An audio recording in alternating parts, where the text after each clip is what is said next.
Good morning and welcome to our morning session of the Pitt County Board of Commissioners. We'd like to apologize for our being a little late. We had some technical problems, but we're ready to get started. I'd like to call the meeting now to order. Madam Clerk. Mr. Chairman, if we can recognize Mike Fitzpatrick is in federal court this morning. Will be joining us, I believe, a little bit late. I think he's logged in, but may not be live on the screen yet, but he will be letting us know when he does come live. Okay. We would certainly recognize Mike Fitzpatrick being somewhat late, and we'll start at that time. Madam Clerk. Yes, Chairman McLaughlin. Present. Vice Chairman Colson.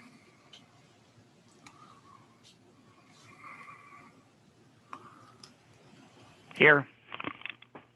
Commissioner Albright. Here. Commissioner Fitzpatrick. Okay, we'll note him as joining the call, joining later. Commissioner Floyd Huggins. Here. Commissioner Nunnally. Here. Commissioner Ward. Present. Commissioner White. Here. Commissioner Perkins Williams. Here. Everyone is present except for Commissioner Fitzpatrick. Thank you. At this time, we have and pledge. Can we stand, please? As we pray silently, we're praying for the speedy recovery of our President and First Lady and all the affected members of the cabinet affected with the coronavirus. And also we'll pray for life, liberty, justice, and equality for all. Shall we pray?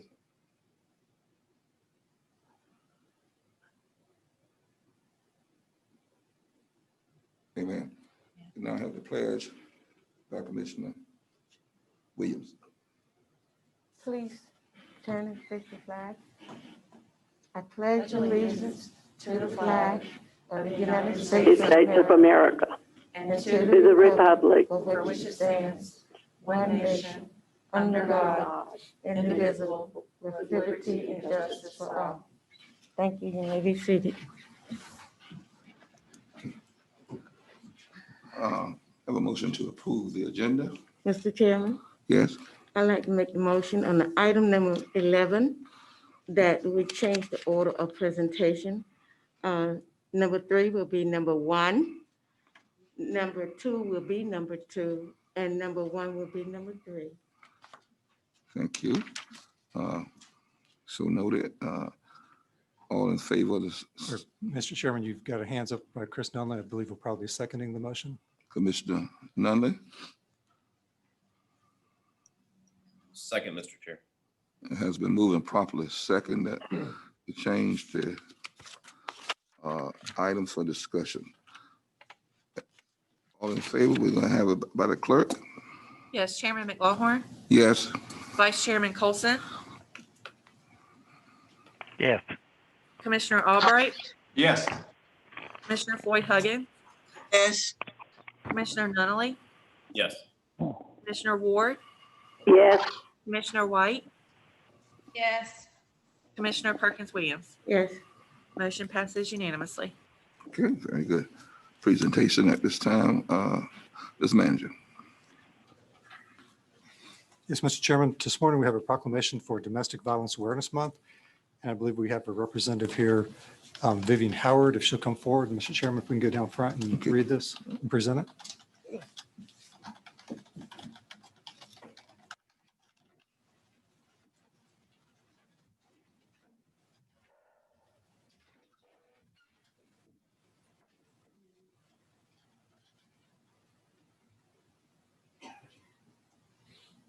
Chairman, if you'd like to proceed with reading. So it's entitled Domestic Violence Awareness Month Proclamation for 2020. Whereas domestic violence remains a pervasive issue across Pitt County, the United States, and the world, with implications for personal and community health. Whereas domestic violence does not discriminate and touches all communities regardless of age, race, disability, gender identity, or socioeconomic status. Whereas in Pitt County, approximately 10 people per day are physically abused by an intimate partner. Whereas considering medical expense, lost productivity, legal costs, and property loss and damage, domestic violence costs victims nearly $82,000 over their lifetime and collectively costs the United States $3.6 trillion. Whereas research shows that by creating communities where people are connected, supportive, and care for one another can reduce incidents of domestic violence. And whereas every day in Pitt County, individuals and organizations play a part in supporting people impacted by domestic violence, providing services including therapeutic, legal, educational, housing, advocacy, and medical services.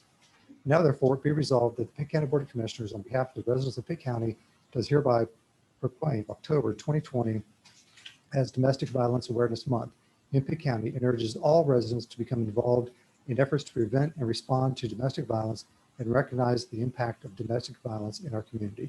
This is signed by our chairman, Melvin McLawhorn, attested by our clerk, Kimberly W. Hines. Mr. Chairman, present this. Thank you for all that you're doing. Any comments you'd like to make? No. Thank you. Thank you very much. Thank you.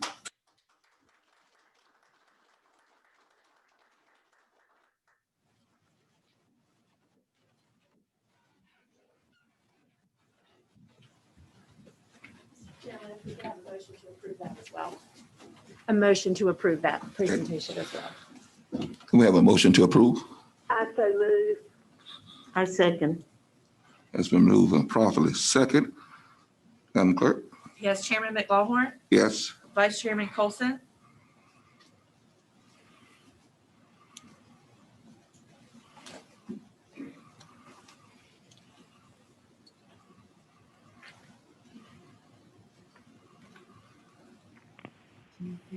Yes. Commissioner Albright, Yes. Commissioner Floyd Huggins, Yes. Commissioner Nunley, Yes. Commissioner Ward, Yes. Commissioner White, Yes. Commissioner Perkins Williams. Yes. Motion passes unanimously. Thank you very much. We now have a public hearing. At this time, I'm going to ask Ms. Elliott if she would come.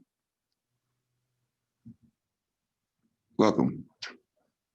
Good morning and to you, Chairman, and to the commissioners.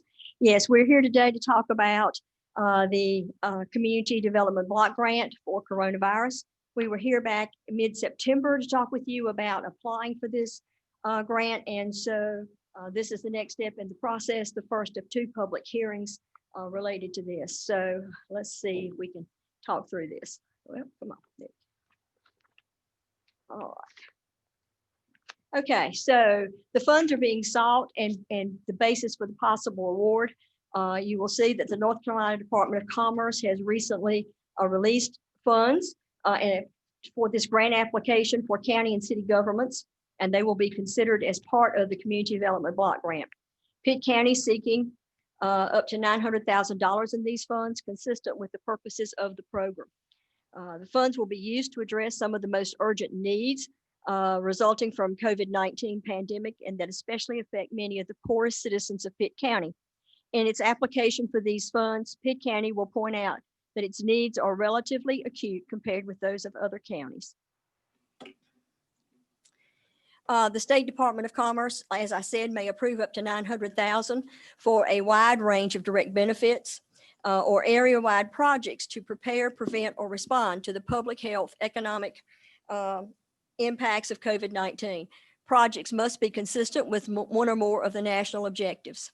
These would be providing benefits to people with low or moderate incomes, which in Pitt County includes people in households that have total incomes of $53,360 or less, or preventing or eliminating slums or blight, or meeting other community development needs that are deemed to be urgent because of existing conditions that pose a serious and immediate threat to the health and welfare of the community, and for which other financial resources are insufficient.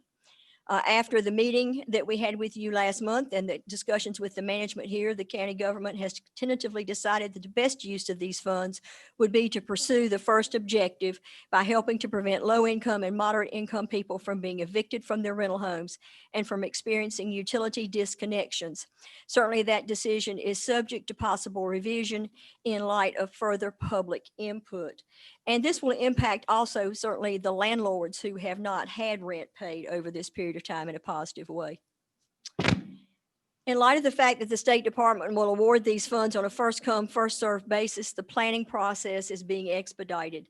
This public hearing will be followed by a second virtual public hearing, which will take place at the Board of County Commissioners meeting on Monday, October 19th at 6 p.m. A grant application will be filed shortly after that. Citizen participation is encouraged throughout the planning process. Input may be provided at any time to myself at janelliott.pittcountync.gov or to any county commissioner or to Kimberly Hines, clerk to the board, via telephone by calling 252-902-2950 or email to kimberly.hines@pittcountync.gov or mail to Kimberly Hines, 1717 West 5th Street, Greenville, 27834. Input may also be provided via an online form at https://tinyurl.com/eviction and utility assistance. Finally, certainly input can be provided to the United Way of Pitt County's Eviction Diversion Interest Group. This group has been meeting for some period of time around eviction prevention, even prior to COVID-19. So we certainly are utilizing their expertise and information where we can. And you will see a variety of groups listed here. So certainly any of those folks, if you have contact with them, you can share your thoughts. If funding is approved by the Department of Commerce, citizens are encouraged to participate in the program's management during its implementation and subsequent assessment. The role of citizens could include serving in an advisory capacity, attending or holding public hearings or community meetings, submitting comments, complaints, or inquiries directly to the program administrator or county officials. Opportunities and procedures for participation are described more fully in the Citizen Participation Plan for this program, which may be reviewed at the Pitt County Department of Social Services, 1717 West 5th Street, Greenville. Other requirements include a program duration of no more than 30 months following the start of the implementation. Although certainly with the 6 months or more of eviction diversion, we would anticipate these funds would be expended very quickly, potentially within 12 months. Non-duplication of benefits. Duplication would occur if funds are paid on behalf of a beneficiary from some other source to cover the exact same expense that is paid by the program. Additional program requirements as described in the notice published by the North Carolina Department of Commerce Rural Economic Development Division State CDBG program in August of 2020. That program notice can be found and reviewed at the Pitt County Department of Social Services on 1717 West 5th Street. Beyond the scope of any statutes, regulations, or policies that are either specific to this program or broadly applicable to the community development block grants, this program is not anticipated to be subject to any environmental policies, fair housing provisions, contracting procedures, or other requirements beyond those that generally affect tenants, landlords, property managers, utility consumers, utility providers, and government agencies. All federal, state, and county policies and procedures will be adhered to strictly. So what I need today, we need to have the public hearing, and then following the public hearing, we would need a motion to approve the citizen participation plan and authorize the chairman to sign those documents pertaining to the grant. Thank you very much.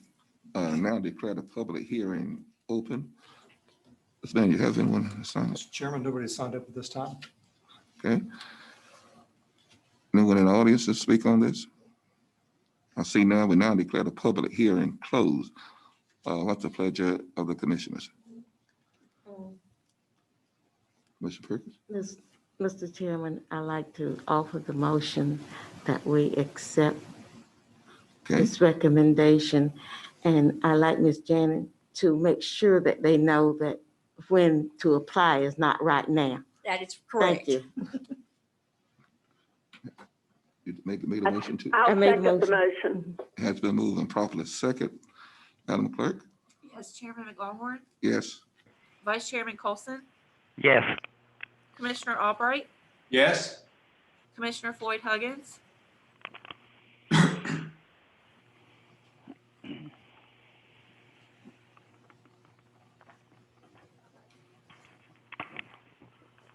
Commissioner Floyd Huggins.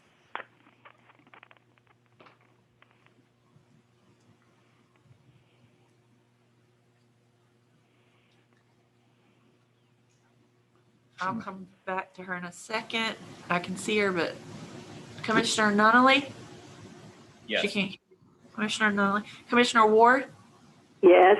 Commissioner White? Yes. Commissioner Perkins Williams? Yes. Commissioner Floyd Huggins, can you hear us? Yes, I can hear you now. I'm sorry, something happened. Okay, are you in approval? Okay, motion passes unanimously. Very good. Thank you very much. Thank you. We now have Employee Service Award. Ms. Manager. Yes, Mr. Chairman.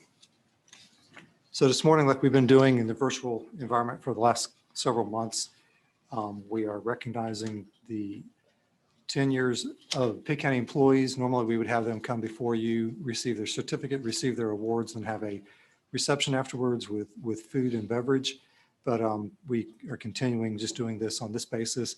We are going out to the departments and delivering the 20-year recognitions, which is a watch at their 20th year. Otherwise, the department heads are giving the employees their certificates.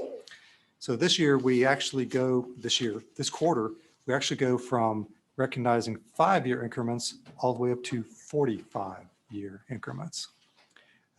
So starting with our 5-year block of employees, we have Pamela Black with Register of Deeds, Chris Barnes with Legal, our safety program, Nicole Chapman, Public Health, Tim Corley, Engineering, Tawana Daniel, Social Services, Cody Eastwood, Detention, Beth Fitch, Register of Deeds, Alicia Gregory, Social Services, Antoine Holloway, Detention Center, Kevin Krischer, Social Services, Latricia Lyons, Social Services, Robert Peden, Detention Center, Carol Sherman, Public Health, Keelan Whitehurst, Detention Center, and Lee Guth, Cooperative Extension. We can have a round of applause for this group.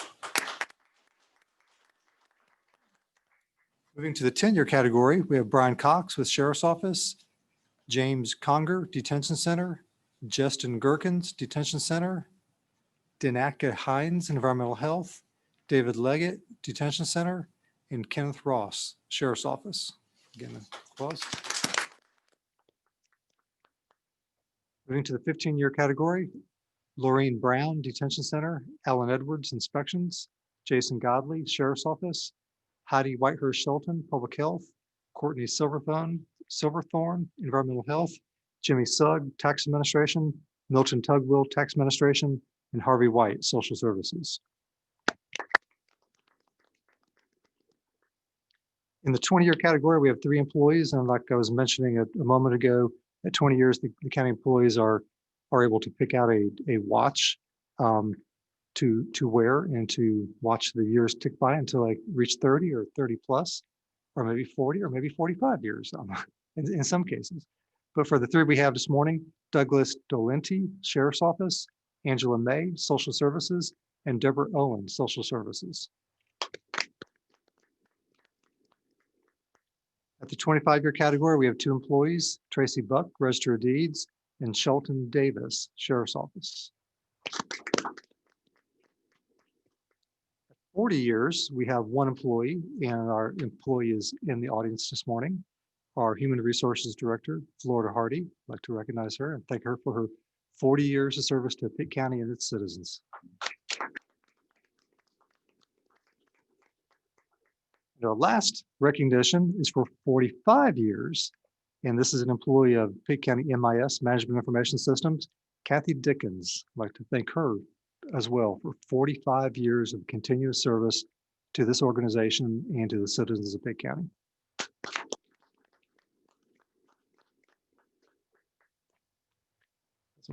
Again, congratulations to all of our service awardees.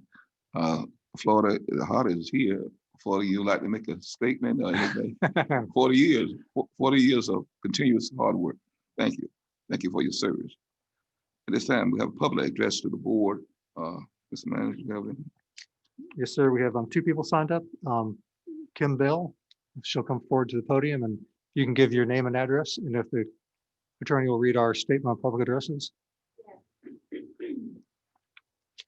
morning, Pitt County Office comments on all matters of public concern. Please state your name and address before speaking, and I'll keep your time at 3 minutes. Thank you. My name is Kim A. Bell, and my address is 4436 Pleasant Plain Road, Ayden, North Carolina. I am here this morning as the chairman of the board of the Industrial Development Commission for Pitt County.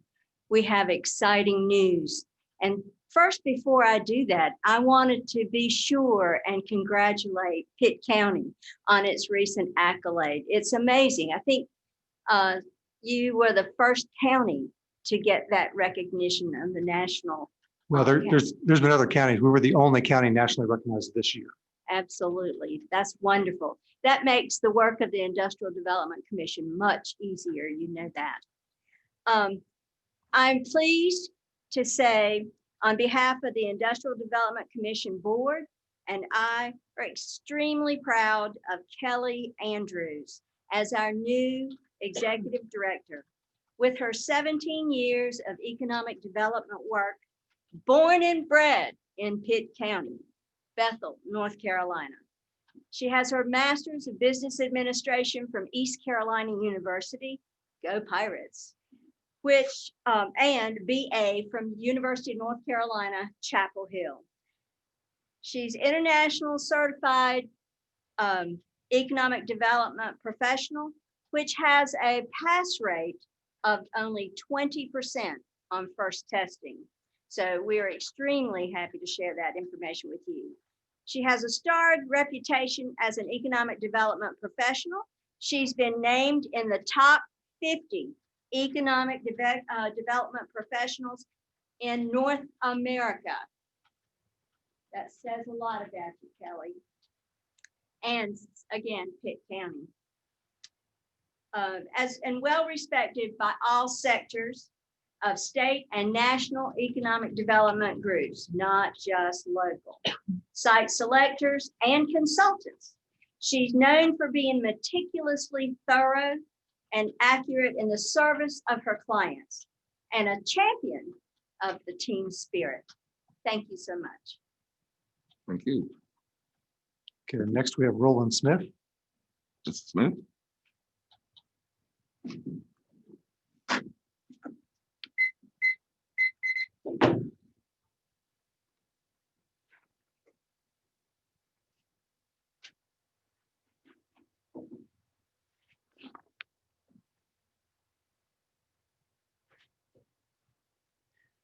Mr. Chairman, first of all, thank you for this opportunity, as well as thanks to all of the other honorable commissioners for this opportunity to speak. My name is Roland Smith. I'm my address, etc. at 3800 Blackjack Simpson Road, Greenville, North Carolina. I still live on the original farm I was raised on, quite frankly. My ancestors came here in the late 1600s and early 1700s, and apparently on the same farm that I'm living on now. Mr. Chairman, I'd like to address, as a member of the Industrial Development Commission, a few observations I've had in working with this commission. I was appointed to that commission in January of this year, and it has been a delightful experience, quite frankly, to serve for the citizens of Pitt County, but also to serve with such distinguished members on that commission. One of the things I noticed early on was paradigm paralysis results in obsolescence when people are unwilling to recognize the need for change.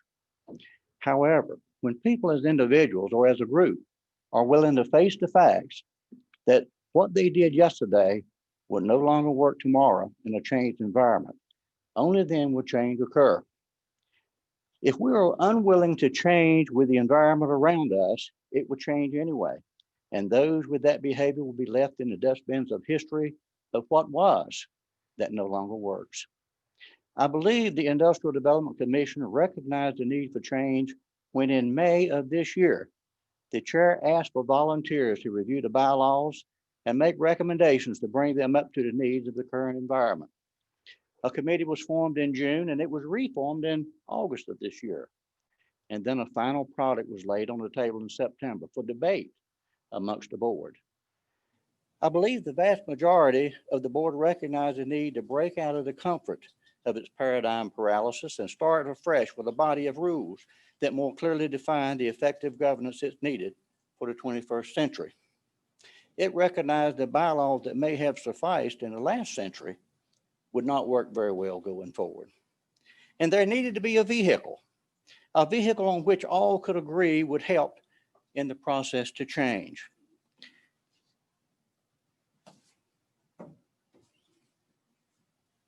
That vehicle was Robert's Rules of Order. In my prior profession, I ended my career as secretary to the board of a 3-person board appointed by the president and confirmed by the Senate. I had to be an expert in this Robert's Rules of Order. I started with the 10th edition, went to the 11th, and now with the 12th edition. It became effective September the 1st.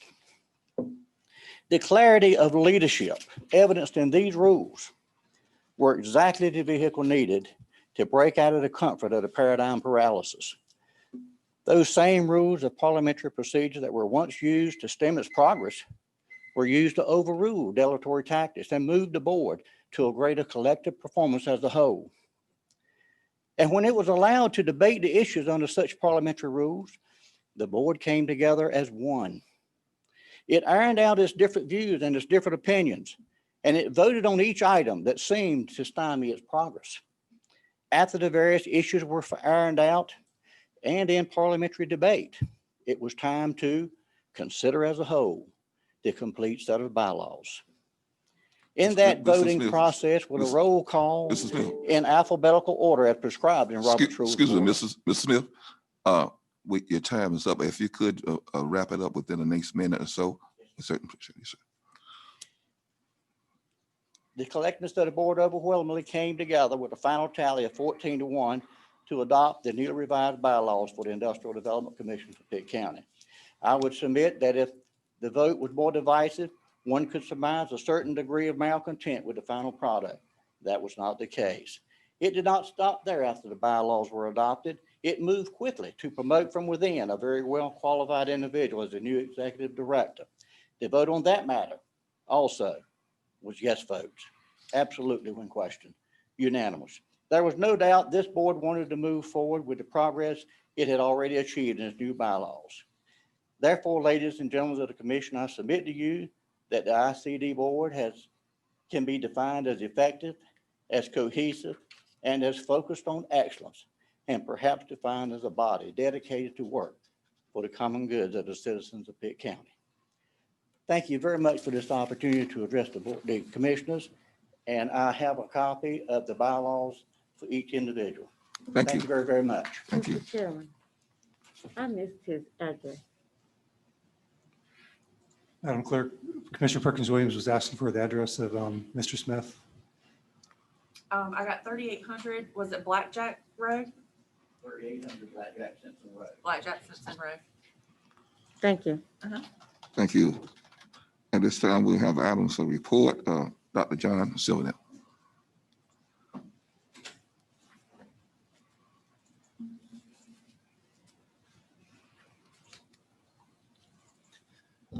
Good morning, Mr. Chairman. Nice to see you in person. Good morning, Ms. Perkins Williams. Nice to see you in person.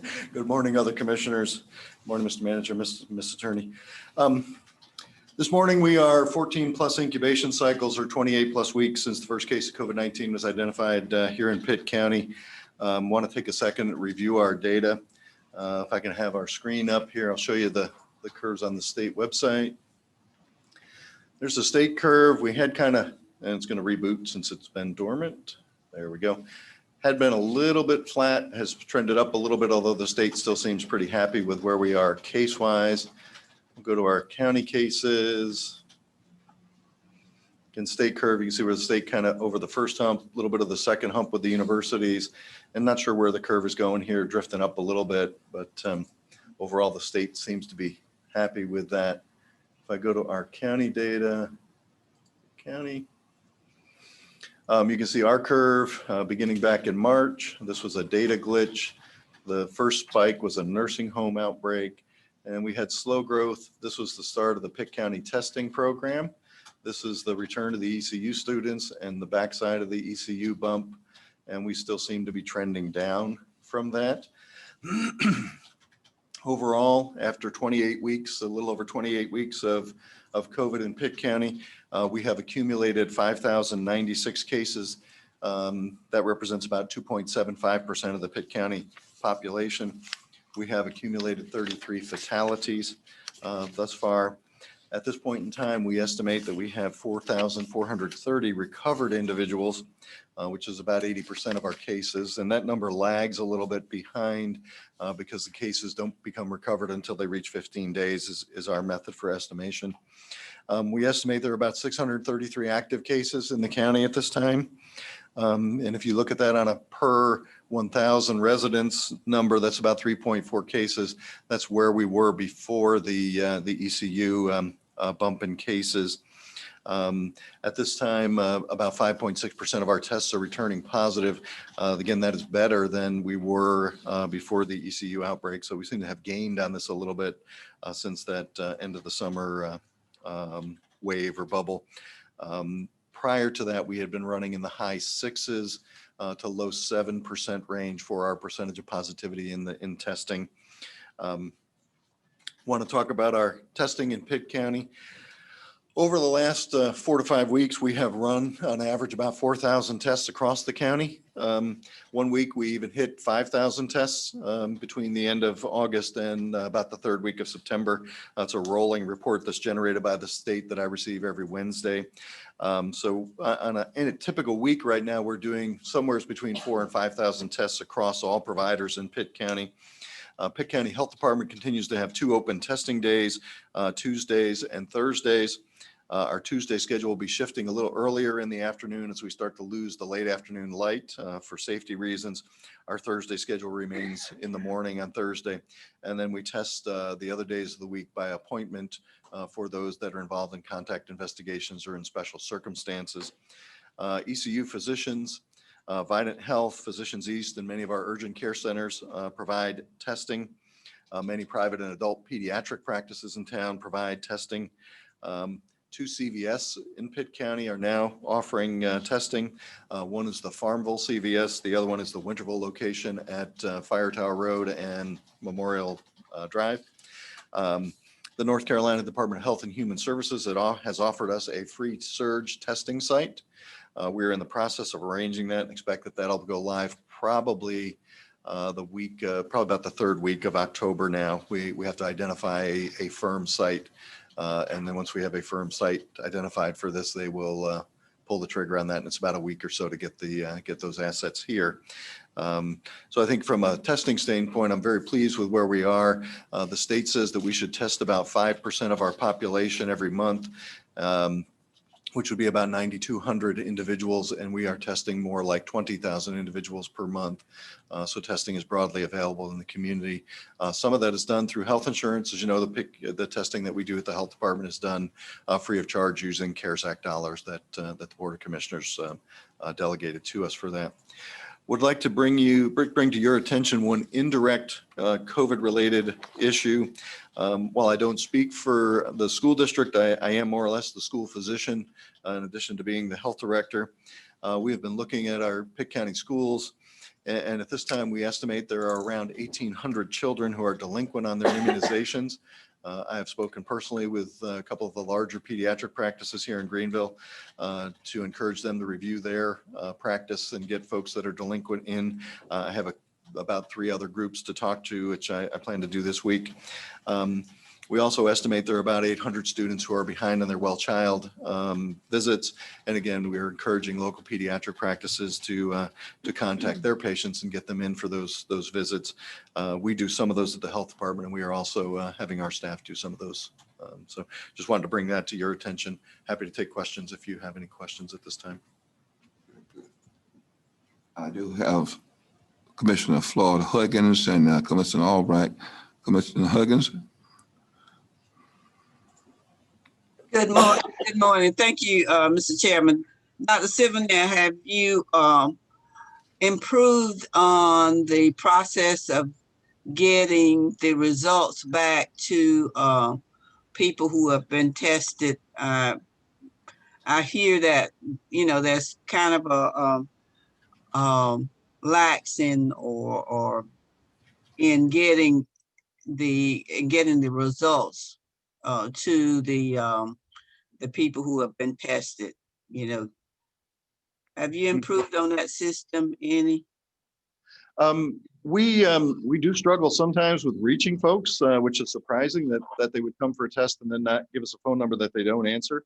Our positive tests are called by one of our contact investigators, and we have contact investigators that are direct Pitt County staff. And then we have some surge staff that's been provided by the state through the CCNC project. All of our negative results are called out by our call center. While we have results generally the next day from our testing, we do tell people it may be 7 days on negatives. Generally, our positives hear from us much sooner. So there are some cases where we struggle to reach individuals, but I would say most of those folks are notified within 24 to 48 hours of us receiving results. But if the person need information to maybe take to employer or whatever, I'm hearing that they are told, okay, go to the health department to get it. The health department said, go to the hospital, go to Biden to get it. And, it's kind of a back and forth. So that's the process that I'm talking about. Mm-hmm. We have, Madam Commissioner, we have put out specific guidance that's consistent with the CDC guidance on return to work. In general, an employee does not need proof of testing to return to work. We know some employers are requiring that. For those that are tested in our program, we do release those results to anyone as they're called. Those results are copied and put in an envelope and put at our front desk for the individual to pick up at their convenience. So we have tried to improve that process. As for folks tested in other institutions, we generally don't release results for other institutions while we see those in NCEDs.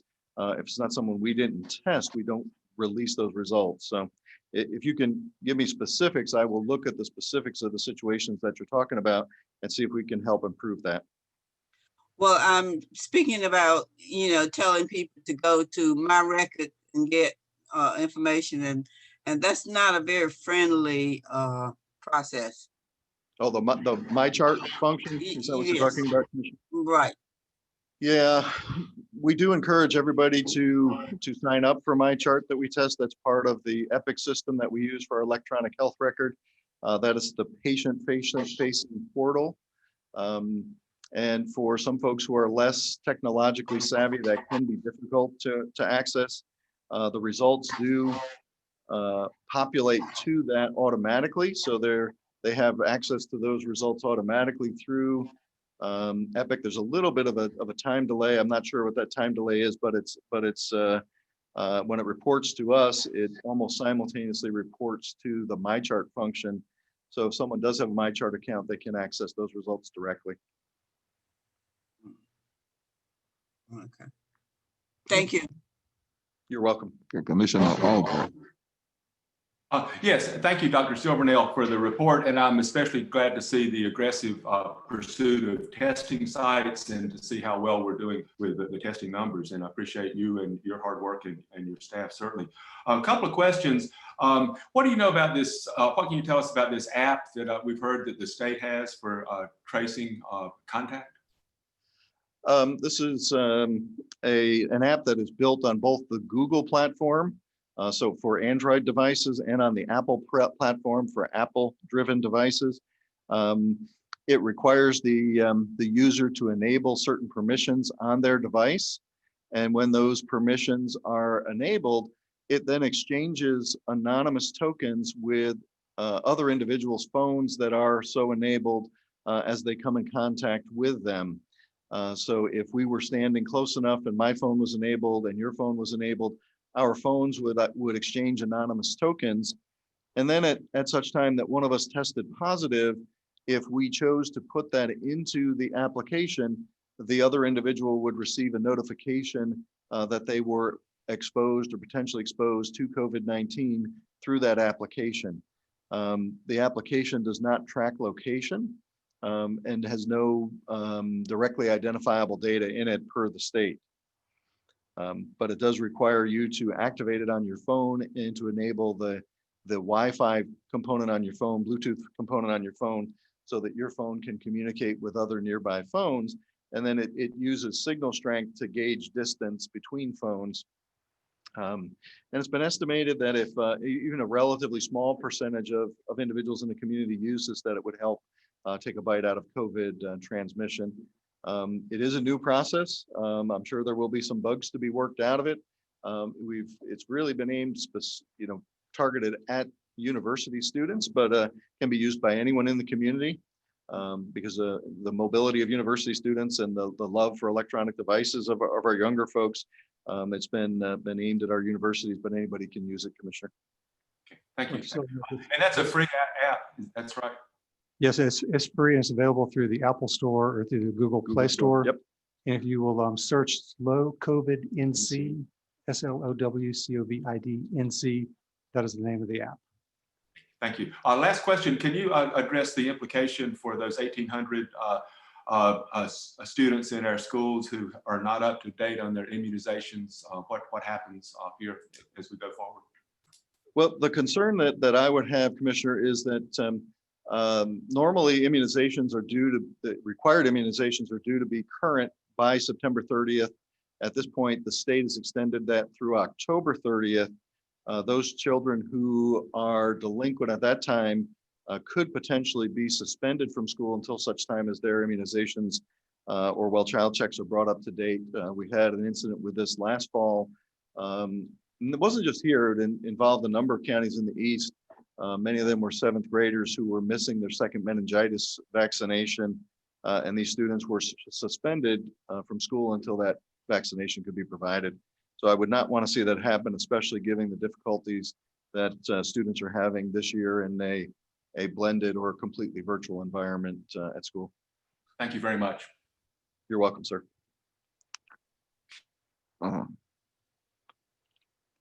Dr. Suno, I've been asked several questions repeatedly about the number of people gathering on the inside of buildings, especially as it relates to churches. And are we following the governor's recommendation on that, or what is the number based upon those inside gatherings? At this point, the general number is 25 inside for an inside gathering, and then 50 outside. There is some for larger structures, fire cones, residential, or places, the big box stores are certainly have more than 25 people in them. That's based on square footage recommendation. We do follow that. We have at the health department, we've canceled our own general staff meeting because we didn't feel that we could bring 120 people together. Even though we're technically exempt as government agency, we didn't feel it was appropriate to bring our individuals together. I know there are certainly places where that is stretched. Churches are highly variable. And I guess churches are now exempt after the lawsuit that they had with the state. But some churches have chosen to remain virtual. Some churches are blended.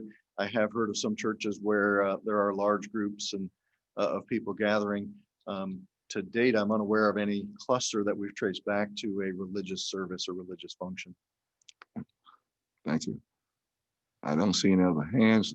I'd like to thank you for your presentation and continue good work. Thank you, sir. Have a good day. I want to ask him how question? deep is his tracing going? Tracing. Mhm. How deep is your tracing? How deep is our tracing? We trace as far as we can. So we have through CCNC, 5 staff through CCNC. So our staff identify the case, try to elicit contacts from that person, and then hand those contacts off to the tracers. We have done better than other health departments. We have about a 55% contact rate at last check. Other departments have had about a 20% contact rate in those groups. There are some folks who simply will not answer the call from us. We've made space for some of the CCNC provided individuals to come in and work from health department phones, so that when that phone comes up, it comes up with our main number, the 902-2300 number. But we do have people who will not return our calls. But we do a little bit, we get in touch with a little over half of those individuals at this point. And some settings are better than others, Commissioner. You know, that's been one of the things that I've been concerned about, the testing and the depth of it. Yeah.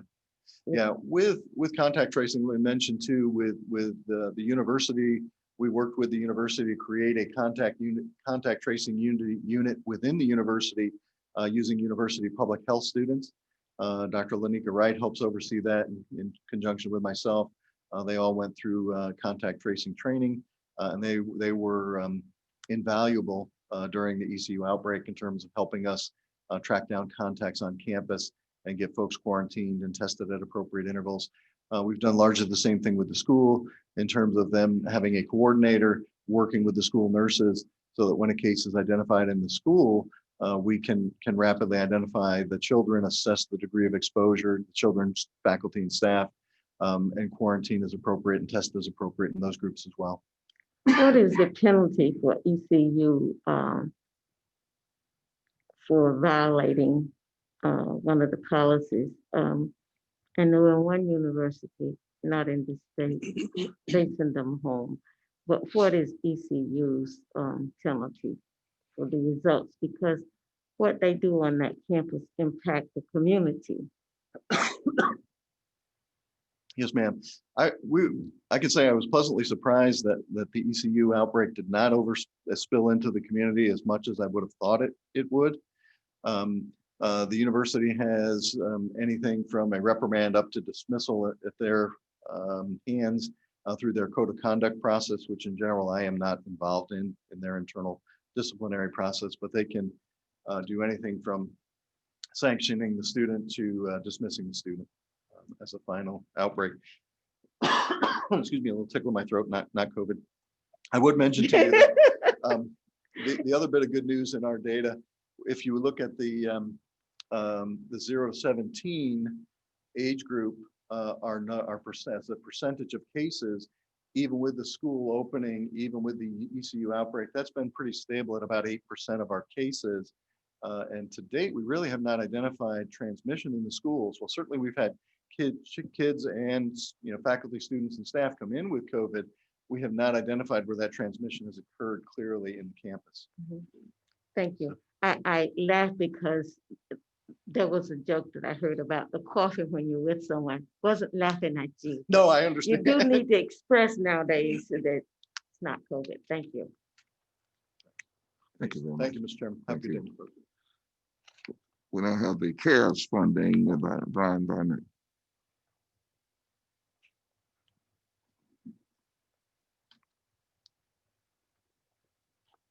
Good morning, Mr. Chairman, Board of Commissioners. I've already taken the opportunity to download my app from North Carolina, so I'm tracking my data. Wanted to provide you guys with an update on our CARES Act funding that we received from the federal government through the state, through the North Carolina Pandemic Recovery Office. The information I'm going to provide you is primarily the CARES Act funding, but you may recall that the folks in Raleigh encouraged us to submit any expenses that we could to FEMA through their public assistance program.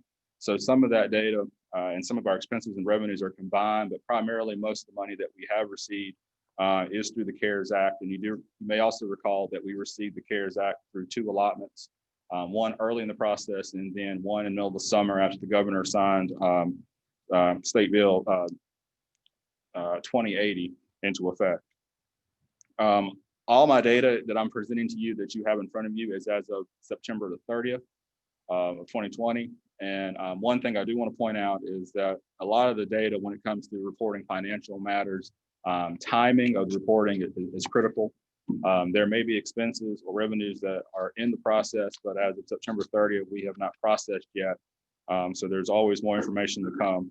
But as of September 30th, when we combine our CARES Act funding with our public assistance through FEMA, we have spent a total of $1,508,594.18. We have received in funding first from the CARES Act. Our allotment for Pitt County was $6,698,563.05.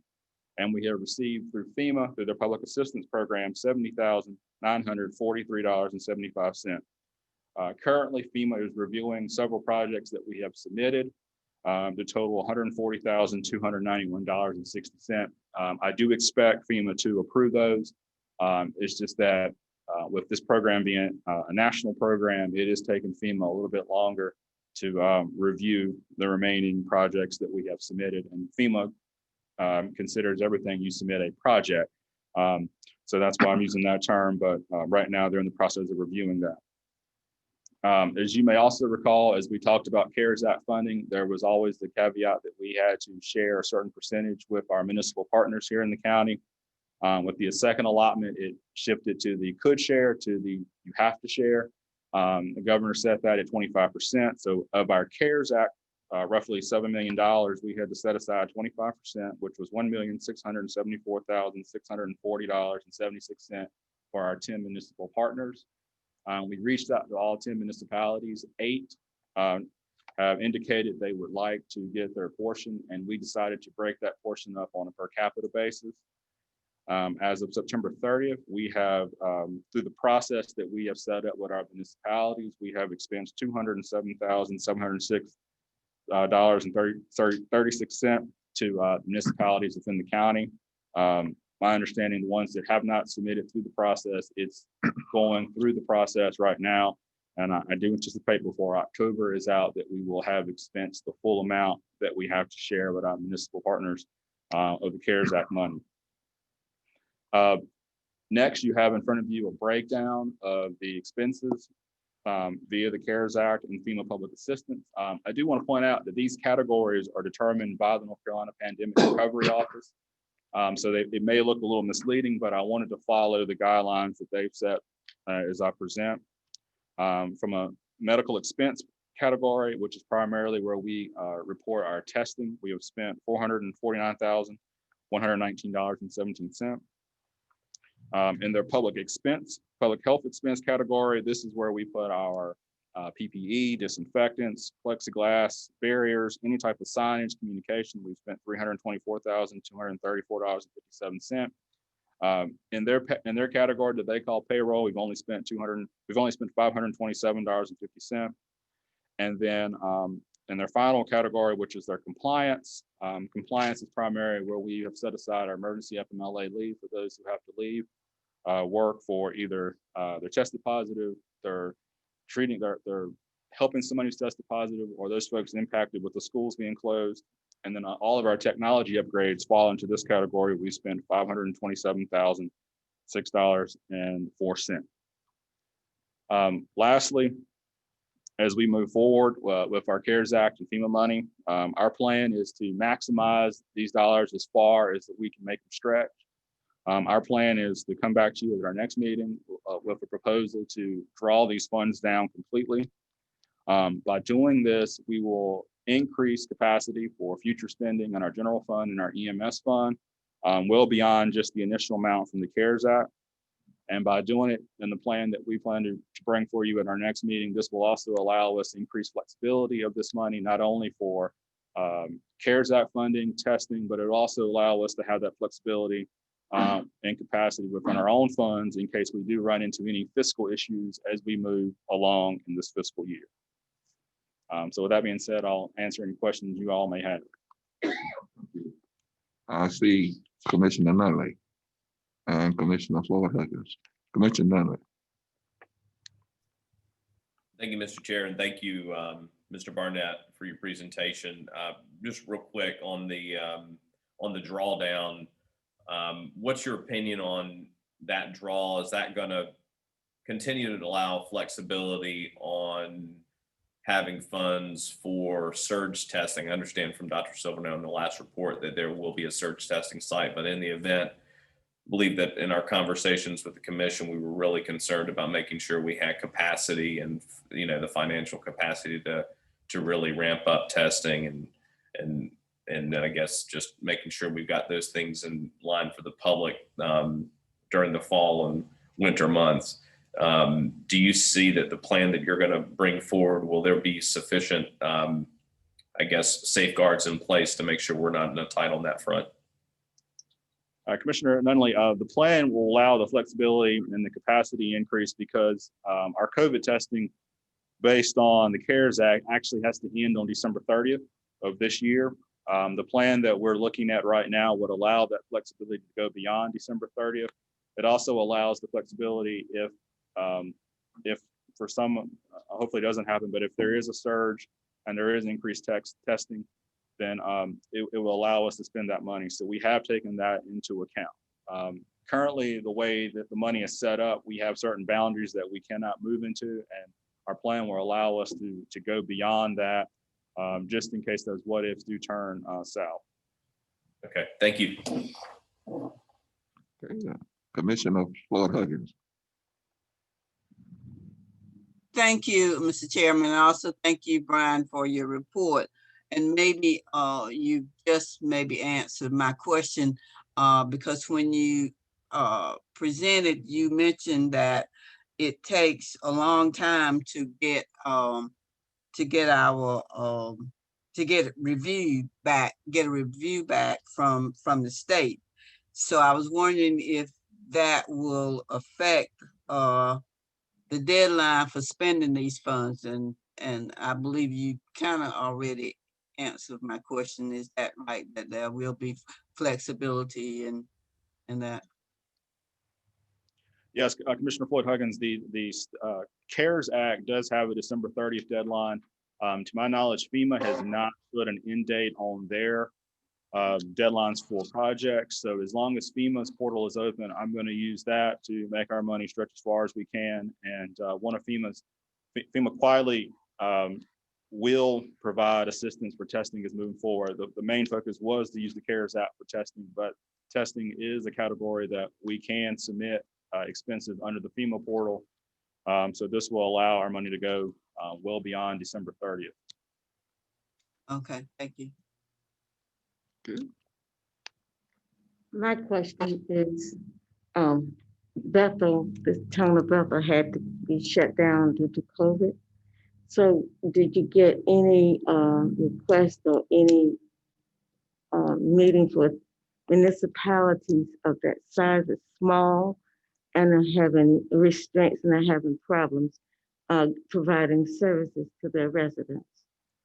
Commissioner Perkins Williams, Bethel was one of the communities that did reach back to us to You said utilize. did or didn't? They did. I've been in contact with their town manager and town clerk, and through the process that we have set up, they have submitted their forms to get their particular share of the municipal portion of the CARES Act money. But yes. I was told by one of the commissioners in another town that there was a problem as it relates to, I guess, COVID or what's going on. In Falkland, did you hear from any of those? The town of Falkland, yes, I have heard from. They were one of the communities that did not reach back for us to get their portion of the municipal share. Because there was a special issue there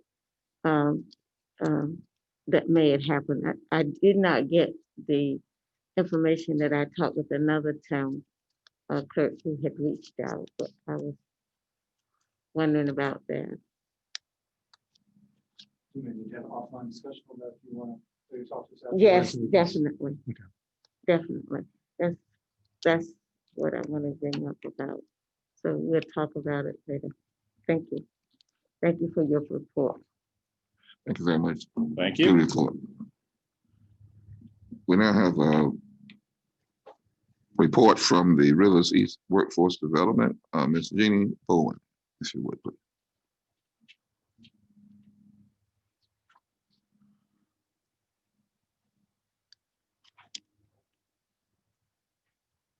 Good morning, Mr. Chair and fellow commissioners. Thank you for taking time this morning to hear our update. My name is Jenny Bowen. I am the Workforce Board Director for the Rivers East Workforce Development Board. We are a division or a department under the Mid-East Commission. So for Commissioner Albright, this may be a review as he is a current Mid-East board member, and for Commissioner Perkins Williams, this may be a review as well as a past member.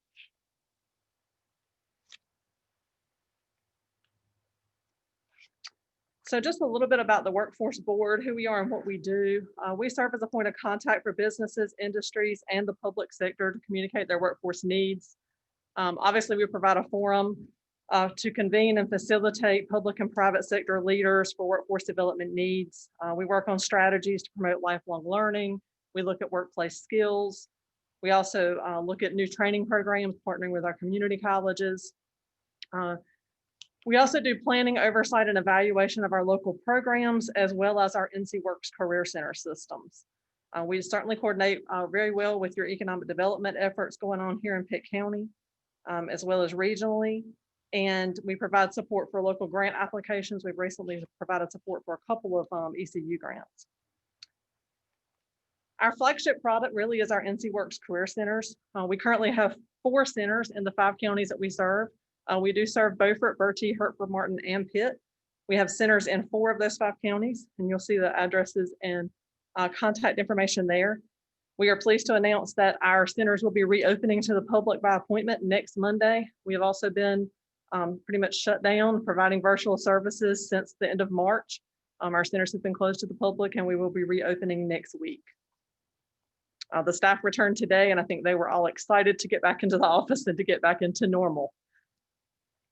Some of the services we provide are career services, so things like job referrals, individuals who aren't sure what type of career they're interested in to explore those, planning and advising on individuals who say, here's my career goal, how do I get there? Information about training, as well as dollars to help them assist with training, resume and interview assistance, and assessment testing. We do these training services, which include classroom training. We sponsor a lot of students in the community college system. We also have on-the-job training where employers can learn and earn, as well as paid work experience and internships.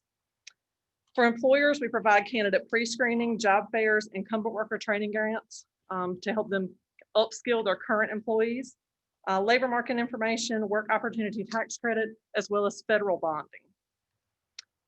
We partner with a lot of different agencies to make this all happen.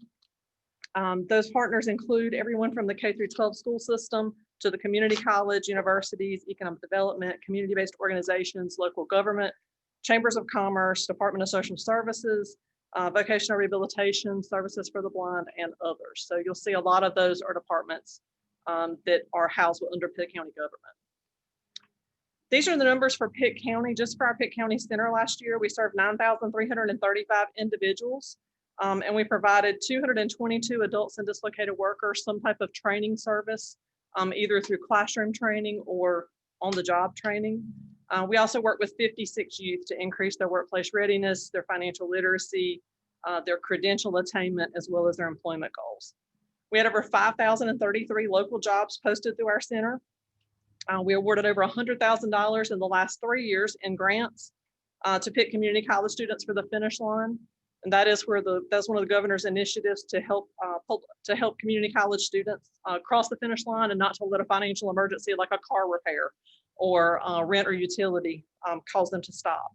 So we did award 224 grants and 107 students. So you'll see some of those were multiples. We hosted 3 virtual career fairs, which we were one of the first ones in the state to offer virtual career fair services. We provided rapid response services last year for 3 Pitt County businesses who were either having major layoffs or closing. We did, for virtual services, add options for customers who a lot of times have issues with transportation or connectivity, where they could text for services. They could use the virtual chat on ncworks.gov, or we in the state listed out a NC Works, a 1-855 NC Works number to help individuals connect with individuals in their centers. We also built a regional collaborative strategic plan and launched Same Page, which is a regional communication tool, and we did that through an innovation grant. So we do have members of our board. Our board consists of 19 members. 51% of those are required to be private sector, I'm sorry. So each county has 2 private sector seats. The seats that you have in Pitt County are currently Robert Williams from WMS Marketing, which is a small business. Robert currently serves as our chair of this program year, and Mary Paramore from Heister Yale, who actually was our vice chair last program year. So you have very active members. In addition, we have Laurie Weston from Pitt Community College, Trey Goodson, which is a new member from NC East Alliance, and Larry Donnelly with the Department of Commerce Division of Workforce Solutions. The Workforce Board has gone through an overhaul in the last year or so and has come up with a new purpose statement, which is to provide regional leadership, guidance, and support to meet the changing needs of our communities through strategic innovation and collaboration. And part of that is the $2 million in grant funds that we brought in over the last couple of years for special projects. So they also set forth three strategic goals. One was to provide dynamic training and development opportunities for our tools and technologies to our center staff to ensure our customers are getting the highest level of service. We realized that our staff on the front line were our internal customers, and they definitely needed some additional training and things to make sure that we were providing the best service as possible. To increase public awareness and recognition of the Workforce Board through a rebranding effort, and to expand and increase community and business engagement in the use of the NC Works Career Centers. So we have rebranded. If Rivers East is not familiar to you, Region Q is how we've operated for many years as the Region Q Workforce Development Board. We did rebrand the Workforce Board itself, rebranded as of January to the Rivers East Workforce Development Board. And I am seeking a motion today to approve the consortium agreement in order for it to be legally changed the name of the consortium from Region Q to Rivers East, and that we designate the chief elected official to remain as the county manager to serve on that consortium board. Any questions? Thank you. Thank you very much for your presentation. Any questions from the commissioners? I hear none. Thank you very much for your presentation again. I think she's needing action on the item in terms of the rebranding, to rebrand from the Region Q Workforce Development Board to the Rivers East.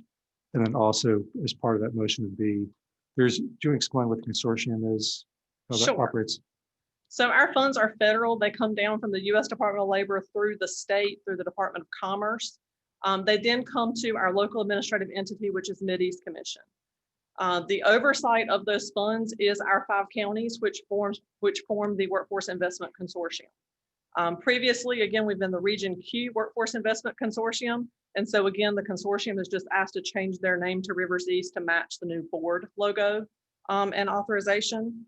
In addition, the federal law requires there be a chief elected official from each county to serve on that. In the past, what has been done in all 5 of our counties is that the chief elected official, being your chairman, has actually delegated that authority to the county manager.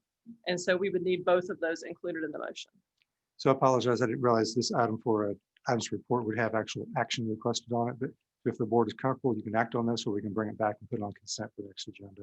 Either way. I'll be glad to make a motion. Okay, got a motion made that, Ms. White?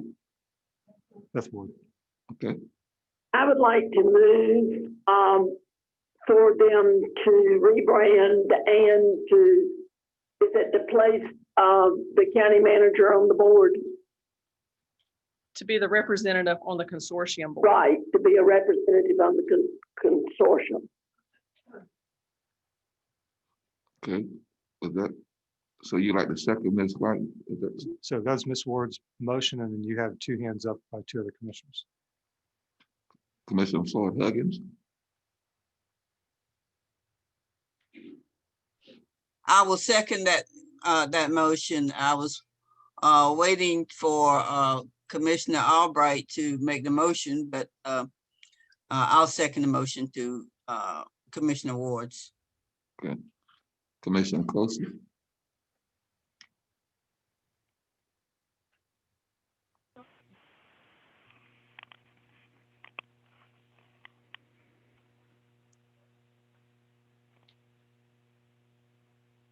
Commissioner Colson.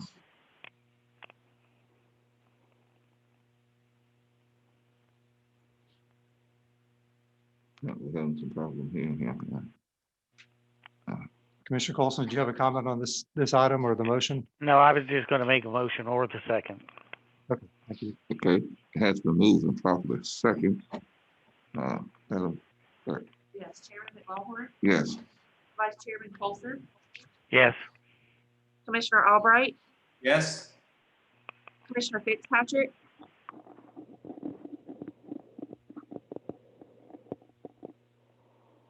think he's joined us yet. He's Oh, yeah. got his hand up.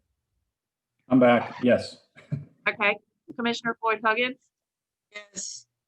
Commissioner Nunley, Yes. Commissioner Ward, Yes. Commissioner White, Yes. Commissioner Perkins Williams. Yes. Motion passes unanimously. Thank you. Very good. Thank you very much. Thank you. I have the manager's report. Yes, Mr. Chairman, just a few things to report on. Next meeting dates, we're still in a virtual environment. The next meeting for the month of October, the third Monday of the month, October 19th at 6 p.m. And then your first meeting in November will be November 2nd. Had just two other items to report on real briefly. One was the North Carolina Department of Labor Safety Awards. The county has received 4 what they call first year silver awards. And the departments that were recognized was Pitt Area Tourism, known as PATS, Pitt County Animal Control Services, Pitt County Sheriff's Office, and then Pitt County DSS, Social Services. We also received a second year silver award for the Pitt County Detention Center. We received 2 first year gold awards, Pitt County Buildings and Grounds and Pitt County Solid Waste, and then 2 second year gold awards for consecutive, that being Pitt County General Government overall, and then Pitt County Emergency Management. The only other item I had to report out on is there was a presentation for safe schools in Pitt County. We had Commissioner Floyd Huggins had taken place in the ceremony, and basically what occurred was there was a $5,000 donation from Trillium to the Safe Schools Healthy Kids NC.org. And basically it was will provide free online access to training and resources where users can quickly, reliably utilize evidence-based responses to issues.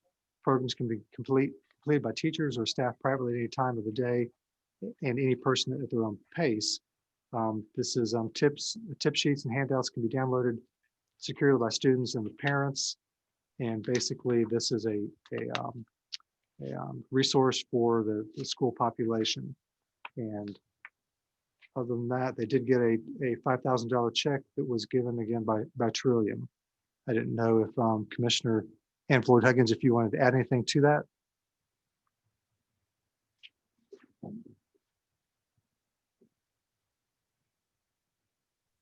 This was presented to the Sadie Salter School, and along with my attendants, Deborah Herron, who represents Pitt County also on that Trillium board, was present with Dave Peterson in presenting that. Thank you. Thank you. That's all I have, Mr. Chairman. Good, thank you very much. Now we have an item for Commissioner Nunley. Do you have your hand up? Yes, thank you, Mr. Chair.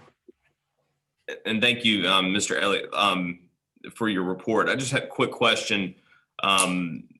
Wondered what internal policies, if you could just give us an update, of course, in light of national events and the continued spread of COVID. Just wanted to maybe an update, if you could provide some internal insight about how we're doing with ensuring compliance with our various policies and procedures, including the masking mandate as it applies to all departments.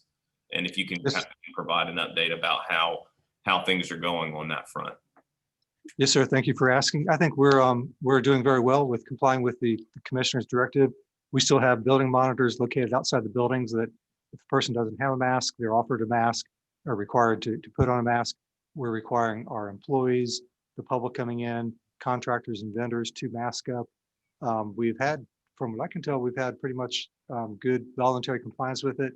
I think we may have had initially one person that kind of appealed it, and we worked out a situation for them in terms of a face shield versus a face mask because the policy is for face covering. So I think we've had very good compliance internally and continue to have that compliance with the board's directive. What I guess, but to really get down on it, what procedures and do you have in place as management staff to ensure that the various department heads are in fact implementing these procedures on a daily basis? Do you have kind of a random check-in where you're you're making sure that folks are abiding by the guidelines and, As we management team move about the county offices and facilities, and as we communicate to the department heads in our department head meetings, everybody I see is complying. I do not see anybody, everybody is, I see the department heads are being good examples to their employees. The compliance has not been an issue. so I guess to drill down on it, if we were to receive a complaint of a particular department not complying, Let me know. okay. Yeah, let me know. Okay, thank you. Thank you. Thank you very much. I see no other questions, and now we have items for consent. Motion, Commissioner Floyd Huggins. Commissioner Chris Nunley. Mr. Chairman, excuse me, I move that we approve the items for consent. Commissioner Nunley, I'll second that motion, Mr. Chair. it's been moved and properly second. Madam Clerk. Yes, Chairman McGawhorn, Yes. Vice Chairman Colson,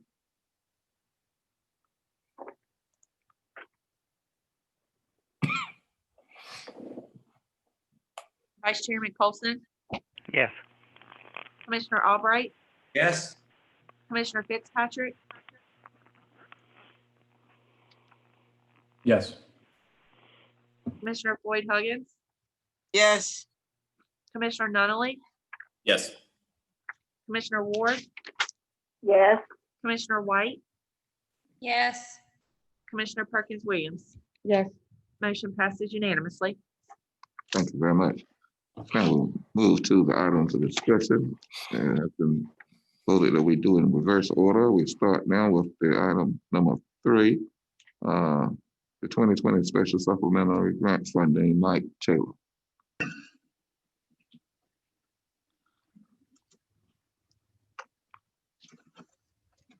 Good morning, Board.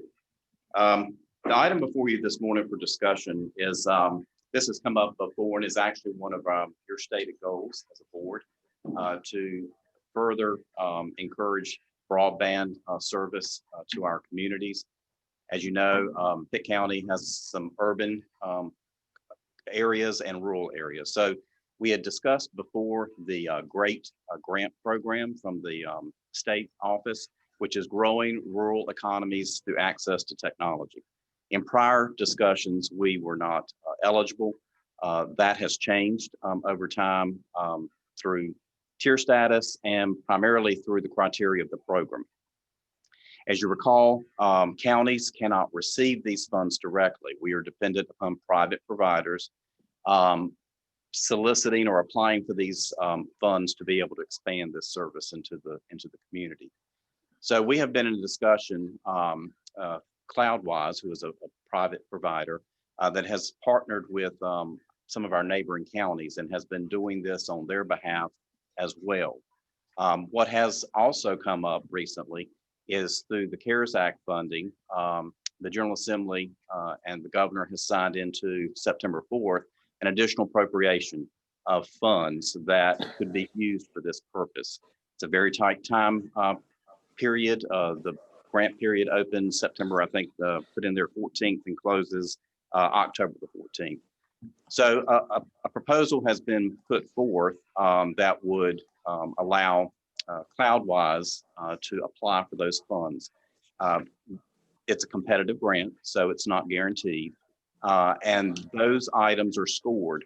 One of the things that we wanted to see if this board still had interest in this area, and if so, that we would start to form some type of what is called for the grant program a partnership.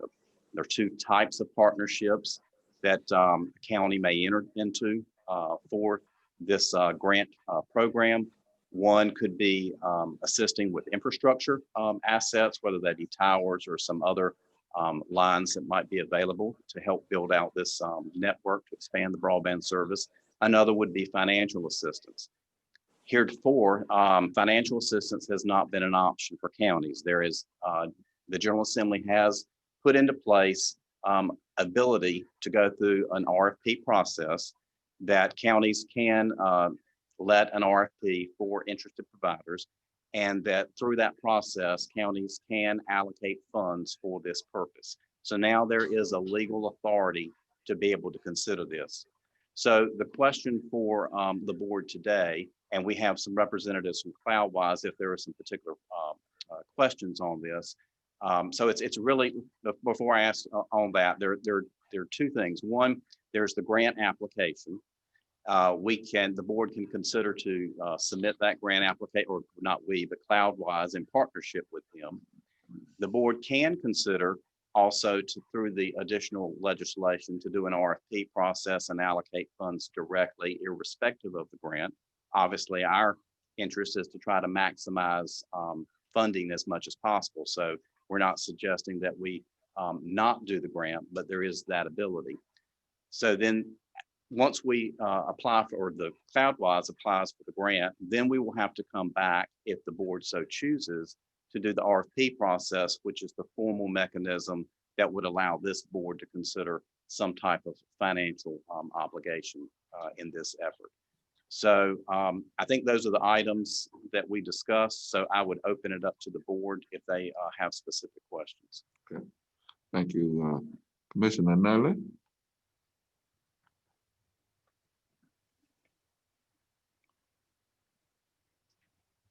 Yes, thank you, Mr. Chair, and thank you, Mr. Taylor, for your presentation. And really excited to see this. You pushing up this up the pole, literally and figuratively. Quick question about CloudWise and their service. Obviously, we've got a lot of gaps in the county, but in terms of reliability and customer service and speed of broadband, maybe you or CloudWise could provide kind of a breakout about what the end consumer could expect if we got through the process and the grant were approved and we had our residents able to apply for and receive service through a company such as CloudWise. What type of service could they expect, and what type of customer service could they expect on the other end? It's a very valid question, and one that we did discuss with CloudWise, and I would ask if a representative from CloudWise would like to speak to that, because they do have those measures in place. Okay. Yeah. Hi, this is Sean Olson. Can you guys hear me okay? Yes. Mm-hmm. Excellent. Yeah, so we started to build a network out in a couple adjacent counties to you guys. So I'll start with the fact that, it's not a small wireless network. This is a very robust carrier network that we're building. In fact, our commercial service off of our network is predominantly a dedicated service, meaning it has a over 4.9 availability that we guarantee for those particular customers, very similar to what one might expect from fiber or your traditional dedicated service. Our residential service is very comparable to that of a traditional carrier. We do deploy a hybrid solution, so it leverages both fiber and wireless to meet that deployment. So when you say, I guess I'm concerned about the residential consumer here specifically, how many megabytes per second can the consumer expect if we got to a place where the service were available? Absolutely. So the technology that we leverage is a 4G LTE technology, and it allows us to provide packages from 5 meg, and that's a 5x1 service, up to max of about 100 by 10.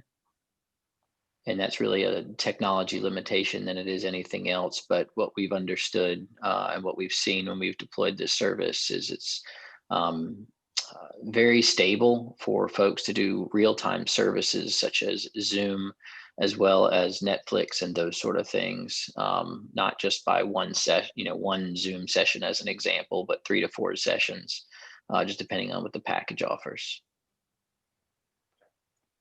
And then long term on the backside of it, in terms of, I guess one of the main complaints, I think it's not unique, is that customer service is difficult. It's tough to get up with the internet and cable providers. How on the back side of it, especially with folks with online learning, how robust is the customer service arm of CloudWise in particular? Absolutely. We've been in business for a pretty good while. In fact, the organization, CloudWise started in 2012. We've actually been around since around 2004 with a very high white glove approach to all of our customer service. Everything's done in the US. In fact, most of it is actually done by our team. The only thing we use any type of call center for is really just to do intake, but our team is on the ground. I know we're not going to go through the entire presentation on CloudWise, but I will also share that we have and would intend to have actual local representation within your community. In the neighboring counties, we're actually hiring folks in those communities to service their own community. And I think we've got 4 positions open in one of the adjacent counties right now. We already have 2 people in that county. But our goal is to actually build out small facilities within each county that we service. And then obviously our headquarters would support those counties as we do our build out and any type of higher level support that's needed. And so, and thank you. And this is my last question, is just time frame from application passage and in the event that the grant were awarded and you were the vendor, when can the end consumer expect service available hypothetically in the county? So the way that the grant works, our obligation to the state to do the build out for anything that we do underneath the state program is a 2-year build out. However, as we've discussed with Pitt County, we will be extending our network since you guys are an adjacent county, so you could see services come online much sooner than obviously the 2 years that's out there. And so we also traditionally work with an understanding of what that rollout needs to look like, where are the areas of most need, to make sure that we prioritize those as well. But you could see services come online as soon as 6 months. Just depending on what the rollout winds up looking like, what the network build out looks like. Thanks so much. And I'm raising my hand. Commissioner White. Ms. Ward, we'll get to you in just a moment. I think he's going to recognize Commissioner White first. Oh, yes, that's fine. I realized there was one ahead.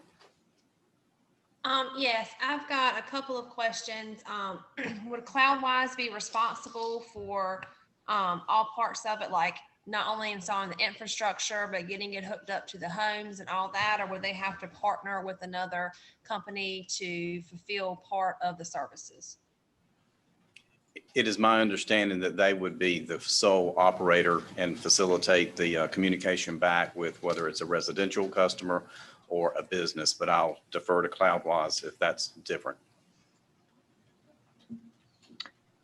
Yes, on both the residential and commercial sides of the installations, it is a CloudWise representative that handles that. And I'd also add that our residential service actually, our guarantee is to bring service to the device. So we don't just stop at the home. We support the customer all the way up to whatever device that they're trying to connect, including getting Wi-Fi functioning properly within the home. And we've built that into our model.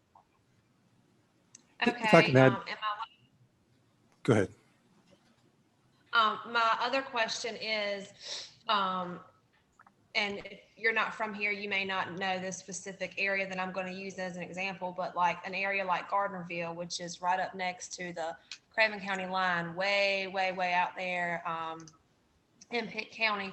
Could they, right now, they don't have really any option for internet. Could an area that far out expect to be able to get internet with this? So Commissioner White, there is the project did include an area, and you're correct, there are a number of areas there that are unserved. And that's part of the criteria for the grant program, is to focus on unserved completely. And obviously there are some underserved in that area. So that is one of the areas that would be included in this initial project. And this would be phased over time. Obviously this is not scaled or scoped at this particular time to suggest that we will have county-wide coverage, but it will make a substantial impact. And just because we would be successful in receiving this current grant application, there's no prohibition for going back and seeking additional funds through this program over time. Okay. Okay, I think that's all the questions I have for right now. Okay. I think Commissioner Ward made a motion to approve this grant. Or I think she had a question. She had a question? No, I just wanted to make a comment and then I was going to make a motion.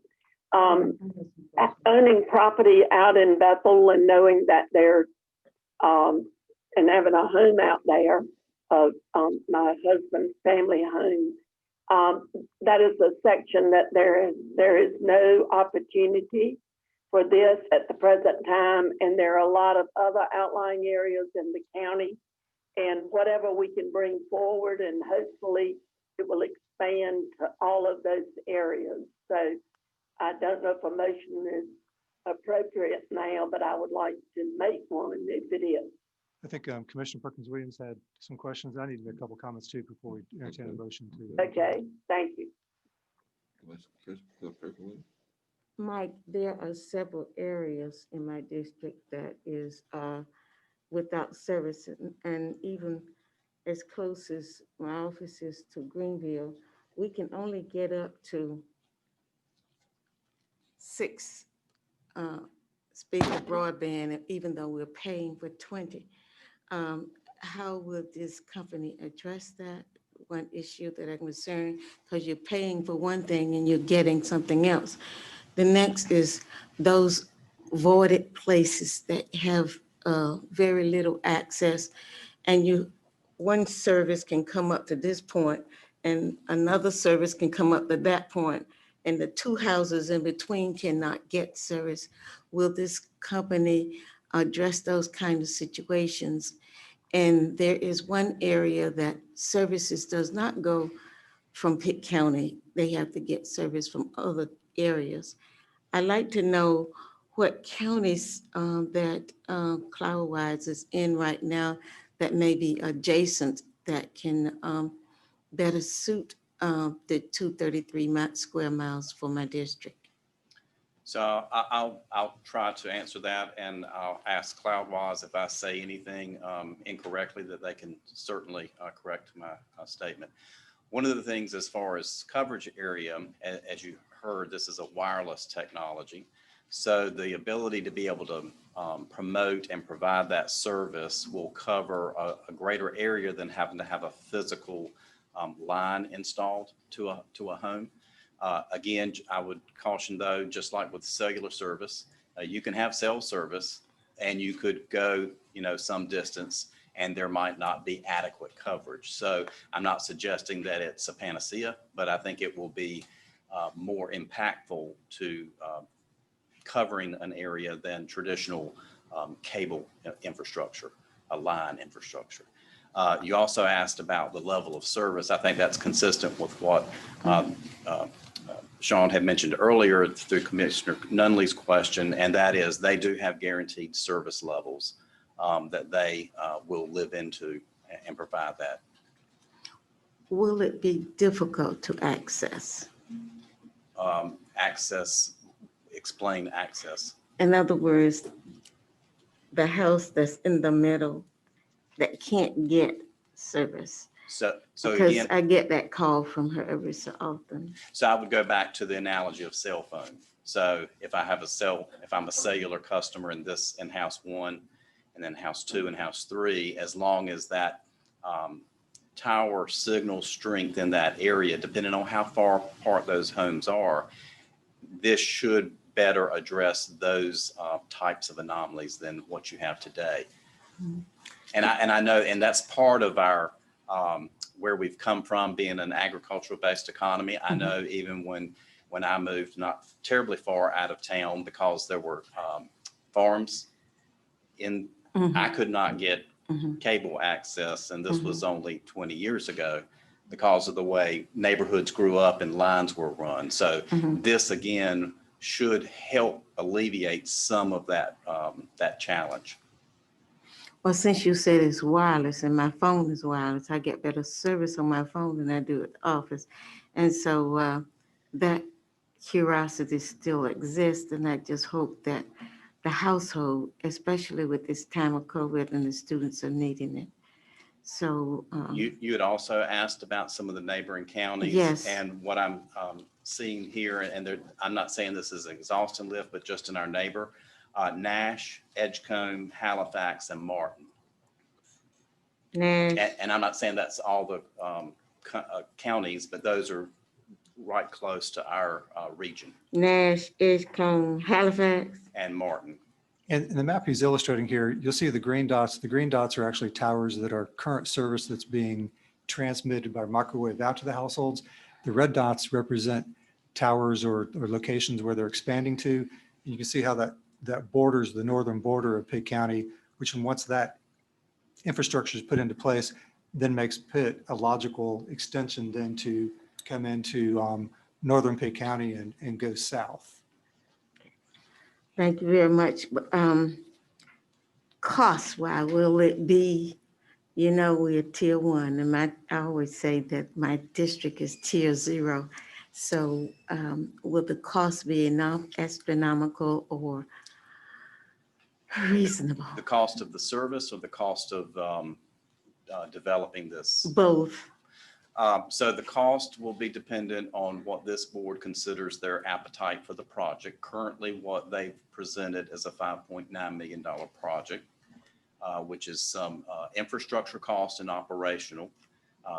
Cloudwise would have some investment in that for the, as we discussed, the operation, hiring of staff for the service and things. And then the infrastructure piece is what the county can consider as part of their investment, the grant that I referred to from the enabling legislation, and then the grant through the GREAT program could be helped to offset the county's financial consideration. Even though the private provider would get that, that goes towards this project. So this service will be targeted, as I understand it, both to residences and businesses for broadband service. We were told for the residents, on average, you'd probably have a $40 a month, like a cell phone bill or a broadband access Did charge. you say 40? $40. Or 0? Yes, ma'am. I don't know if Cloudwise wants to comment on that or not. That sounds beautiful. Okay, great. Well, they said in the ballpark of what a cellular service, somewhere in that range. But again, they're on the line if we're misstating that. Obviously, like with anything, a business environment, that price can change with anything over time, but that was. Yeah, that sounds good. But recently I sent an email out that talked about fees. A good resident with the budget, the fees fluctuate so much after signing that you cannot, within good logical sense, prepare a budget. So you pay for one, you're paying for something that you don't have and don't want. Cloudwise, I want you to hear those kinds of things, because broadband is a service that actually have to do with broadcasting and that sort of thing. And then turn around, you see on your bill a broadcast service. I think I put them all in an email that I have as it relates to just simple internet and broadband and communication using what we need nowadays. Those kinds of things that concern me, and I would love maybe to have an opportunity to talk with them. Well, but I'm certainly for the project, Mike. So let me be clear, because I don't want to overspeak on Cloudwise's behalf. We would not have any part of the operation of this. They're a private company that obviously is wanting to grow the availability and their business model. So just because we would be providing a grant to expand this service, and then obviously we would have some opportunity to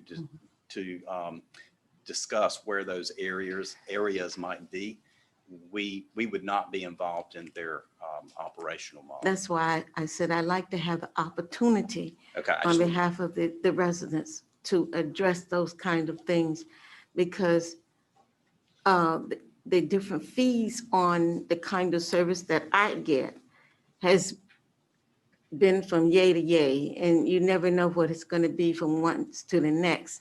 And so I understand what the residents are saying about certain other companies, and that's why I wanted the opportunity to speak before I cast my vote. I don't want to cast it on my behalf, but as a whole as to what everyone else is getting. And I can be included. Very valid point. And Thank you. this again today we would have to come back at another point after the RFP process before any allocation of funds could be appropriated by this board. And I do think before that's done, having a more defined program or presentation by CloudWise is certainly merited for this body. Good. I can email him back and forth if he provides me with that. I will definitely put my questions out and include you with that. And in addition to that, that way I can share it openly, because I have advocacy committees throughout the district. So I would be pleased to do that. Absolutely. Okay. Commissioner Albright. Welcome to Pitt County, and thank you to your colleagues that have joined you today and for your presentation. This is a terrific idea and project, and I look forward to seeing how you and Mr. Taylor's office work this out. There was a map, the 2 maps ago showed Pitt County, and it looked to me like some towers in green, and there was a subsequent map that showed some red in it. And I'd like for us to look at that, the one that showed the Pitt County with the green towers in it, and talk for a moment, if we could, about how those red would intrude into that map of Pitt County, if I'm making that question clear. Yes, I understand the question, and I'll do a high level, and then I'll turn it over to CloudWise for any specific. So again, this was a preliminary project proposal, as you see it worded. So again, this is not intended to be a final complete coverage of Pitt County, but the greens, you can see the legend on the right, those are different towers. And then there's the micro towers, transport connections, and water towers. So those are different infrastructure facilities that I was referring to earlier that would be required to provide service in this area. The other thing that I was going to mention before I forget it, and then I'll turn this over to CloudWise if they would like to add anything to that, is if you recall back with our radio system, we had some challenges with a 1-tower system. And so we embarked upon a project to expand the coverage and reliability of that system. And this was discussed with CloudWise such that, and this may go back to your point, Commissioner Williams, as well, that they don't want to be dependent on 1 tower. So as they build out this and then add some additional connections as this goes on, they want that reliability and resilience. So they are not, dependent on one tower for that connection. So I'll stop talking there and turn it over to CloudWise if they'd like to add anything additional. Yeah, I'm happy to talk through the map, but I do want to make sure that I'm clear on the question at hand. The green circles, I believe what you'd like to get an understanding of is what kind of differentiates maybe the red and the green. And I know you can't see them because they are not on the map, but there's also the blue and then those micro towers that are on there. But ultimately, we lay out a network plan that does provide those things, such as resilience, and also the towers that have the potential height that we need to get the most amount of coverage, most value we can get out of those particular towers. And so we have taken a preliminary stab at this, and we also took a look. It's hard to see on this map, but the number of households in those particular areas, those are the smaller numbers. So we want to try to make sure that we're covering the most amount of people that may not have adequate service.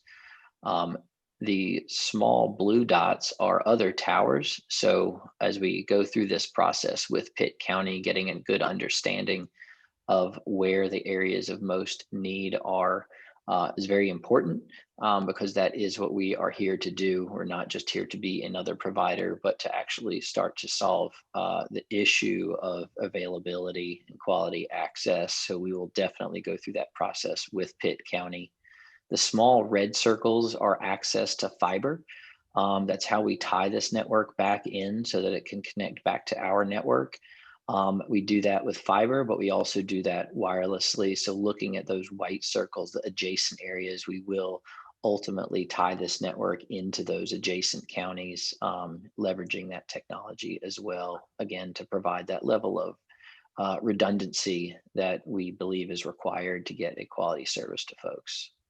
Thank you. That's very helpful. One last question is: would your ultimate goal be to, I mean, after the underserved and non-served areas are addressed, would you still be interested in a business model that covers the county? Absolutely. We do two other services, both fiber as well as managed services for businesses. So absolutely. Great. Thank you. It sounds terrific. Again, welcome. Thank you. Commissioner White. Yes, I'm just wondering if it would be appropriate for maybe us to put this decision off until our next meeting so that we can all have time to do a little bit more research on this company and maybe consult with some other experts in the field. The little bit of research I've done says that there's really not there's no comparison between the wireless or between using the mixed approach of wireless and fiber, that it might be more affordable, but that there are more technical challenges with this particular solution. So I'm definitely all for getting internet access to every area in Pitt County, especially some affordable internet for our areas that don't have it. But I guess I'm thinking maybe like Commissioner Perkins Williams, if we just kind of sit on this and think and maybe bring it back for a decision next week, would that be appropriate? Commissioner White, Chairman, if I can address that. We're at a unique point in time in terms of the ability to start launching broadband in Pitt County based upon the great dollars that we're now eligible for as a Tier 1 county, based upon the fact the state of North Carolina has dedicated about $32 million in COVID dollars towards broadband, and then being able to partner with a private provider to initiate this for Pitt County. And the fourth element would be then county dollars going into this as a grant to this private provider.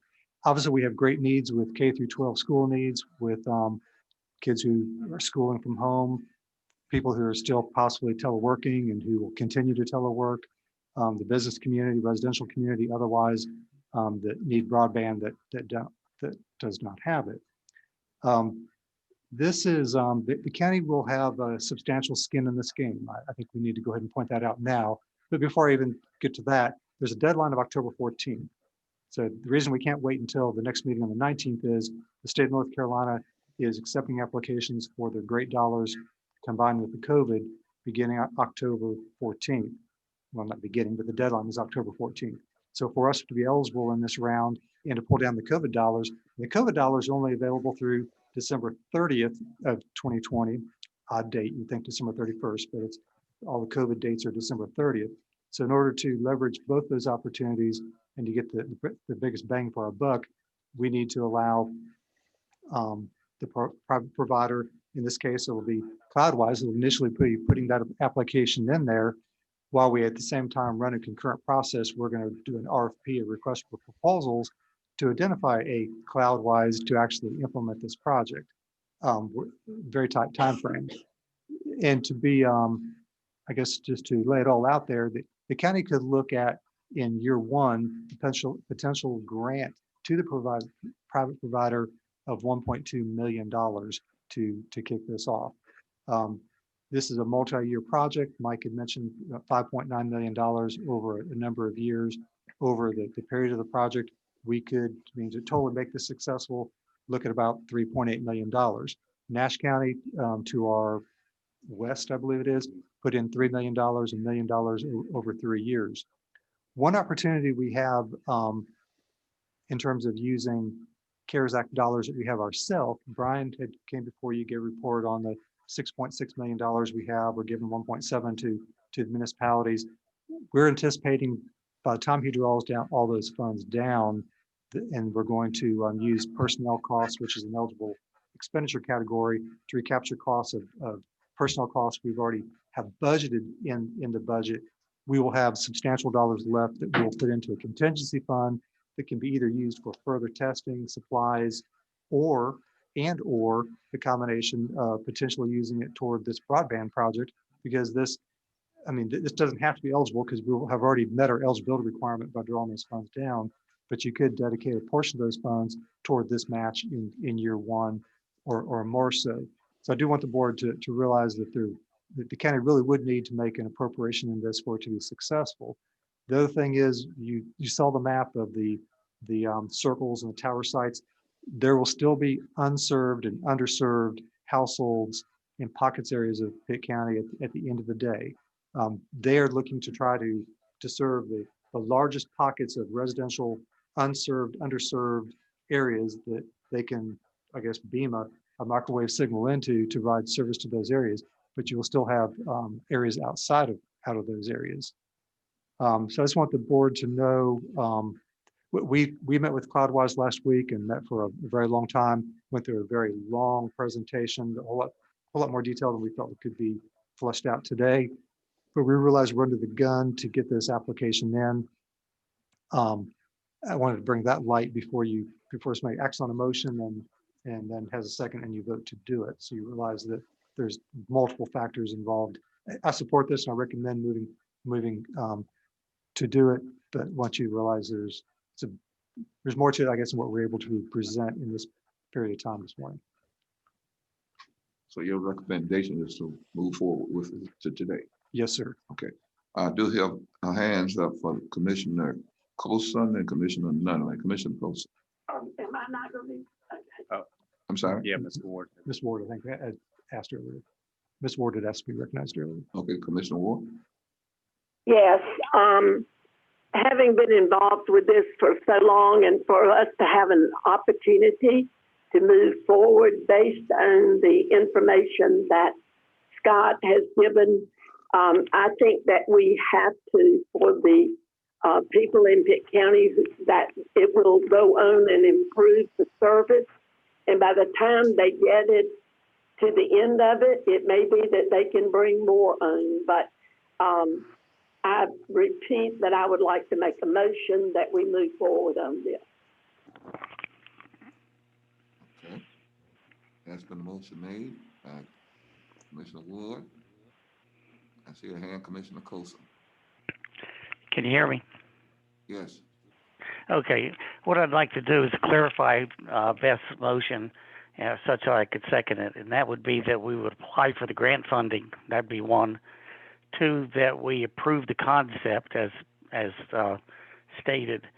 And three, that we would issue the RFP or the request for proposal. And if that's Beth's motion, then I second it. And that is those are the elements of it. And so you have heard that correctly. One thing is Pitt County cannot apply for the GREAT grant, but we would do an agreement authorizing the manager for some infrastructure support these to show our participation on that, and then CloudWise would apply for the grant. Thank you. But yes, those three elements are very good. And for clarification, it would be to also authorize the manager to execute that initial agreement, a partnership agreement with CloudWise to make available any infrastructure that we have available that could support this project. That would be really of no cost.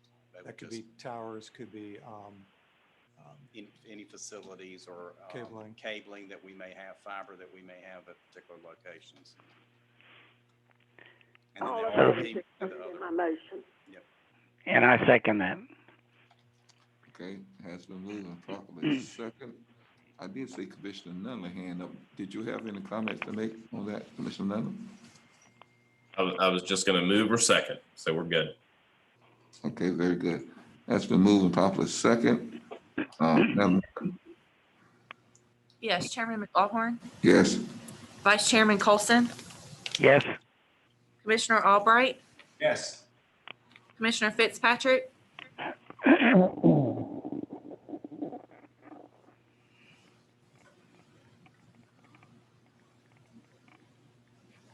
Yes. Commissioner Floyd Huggins, yes, Commissioner Nunley, Yes. Commissioner Ward, Yes. Commissioner White, Yes. Commissioner Perkins Williams. Yes. Motion passes unanimously. okay, very good. Thank you. The next item is a resolution for support of North Carolina proposal hands-free. Scott. Yes, Mr. Chairman, Commissioners, you have in your agenda package a request for the municipalities and counties to jointly pass a hands-free resolution for the General Assembly to consider again a hands-free law that motor vehicle operators would not be allowed or able to use a mobile device at any time while driving. I could read the resolution, but I think it speaks for itself if the board would support this. You've obviously have already adopted your legislative goals for the year. We would just propose if you would entertain passing this, that we would make the delegation aware of this additional initiative when we meet with them probably the first of the year. And we'll also pass this on to them ahead of time as well. Very good. I see Commissioner Nunley and Commissioner Floyd Huggins. Commissioner Nunley. Thank you, Mr. Chair. Move that we pass the resolution as recommended. Commissioner Floyd Huggins. I second his motion. Has been moved and properly second that we accept this resolution. Madam Clerk. Chairman McLaughlin, Yes, Vice Chairman Colson, Yes. Commissioner Albright, Yes. Commissioner Fitzpatrick,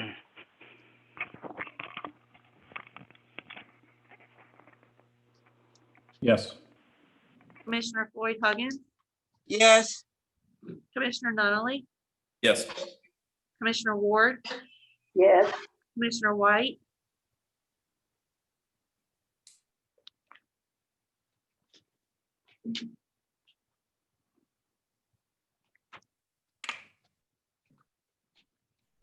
Commissioner White,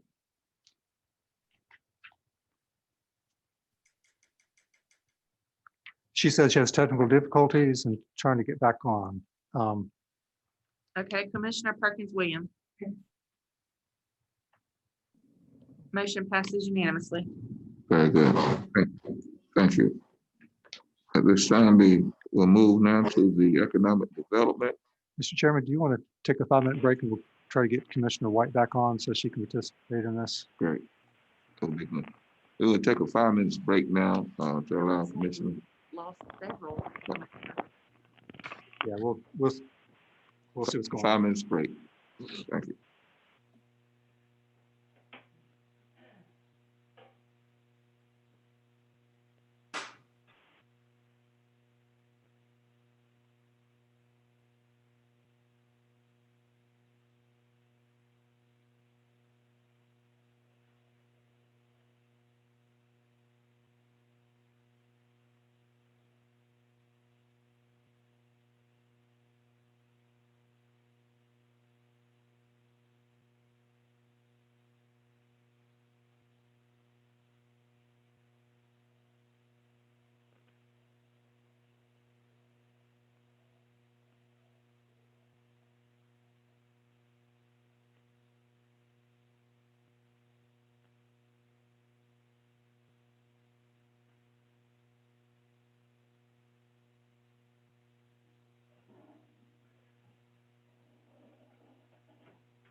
No, I don't.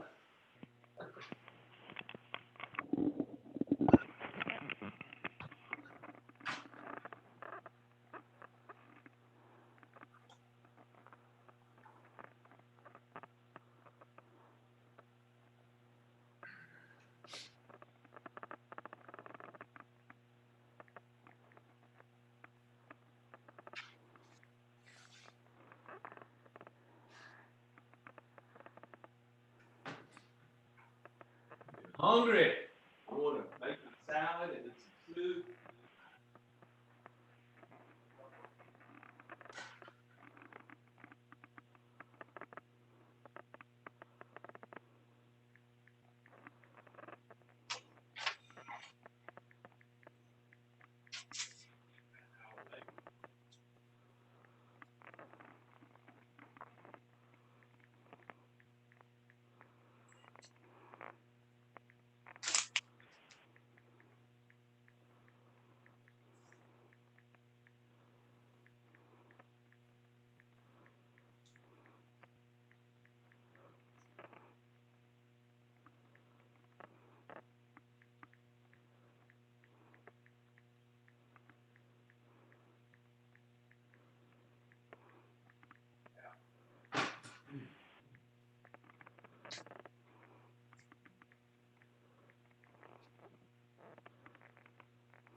What?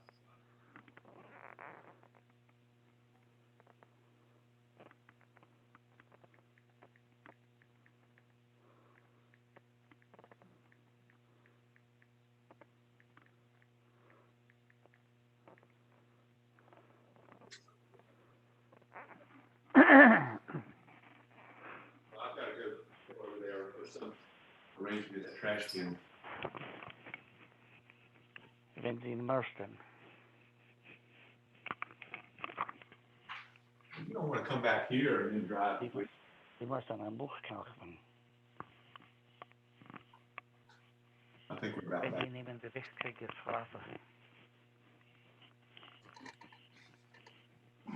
Ja. Hello? Keep hurling. Okay, thank you.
Welcome back, Commissioner White. Can you hear me okay?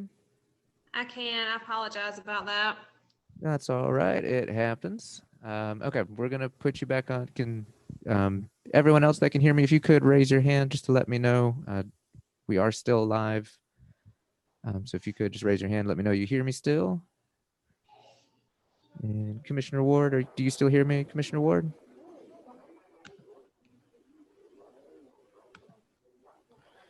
All right. And Commissioner Colson, did your hand? I apologize. I didn't see if your hand went up. Can you hear us, Commissioner Colson? Can you hear me this time? Yes, there we can. Yep. All right. So we have everybody back. I'm going to put everyone back on mute. I'm going to try to touch base with Commissioner Ward, and then I believe we can resume momentarily. So everyone sit tight.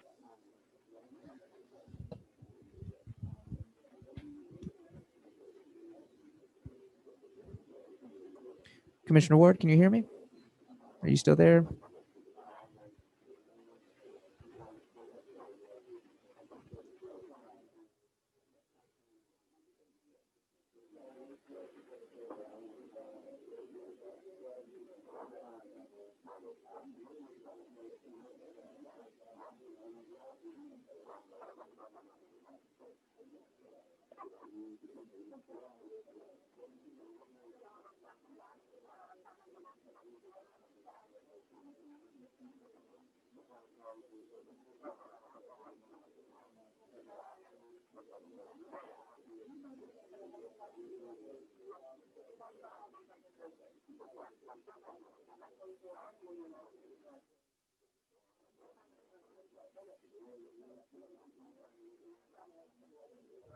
Going again for Commissioner Ward. Can you hear me?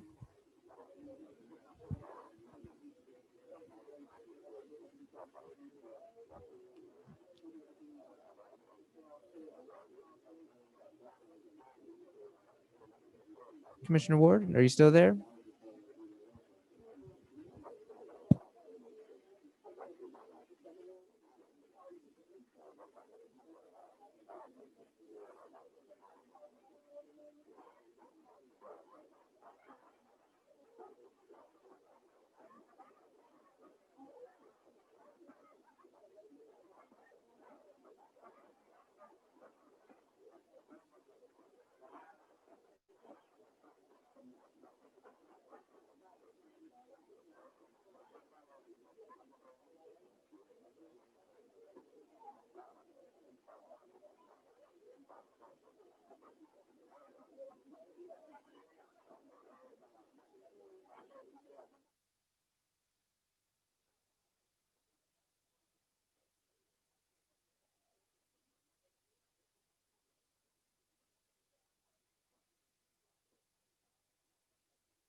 Commissioner Ward, can you hear me?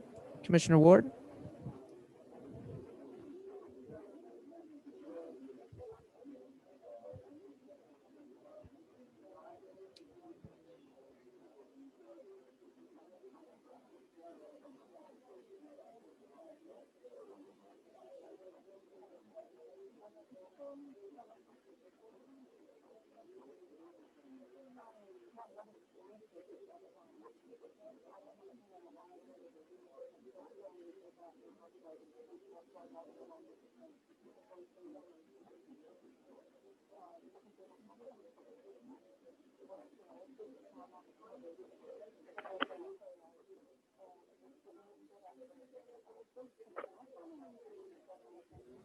Commissioner Ward? And I'm sitting here thinking about calling you.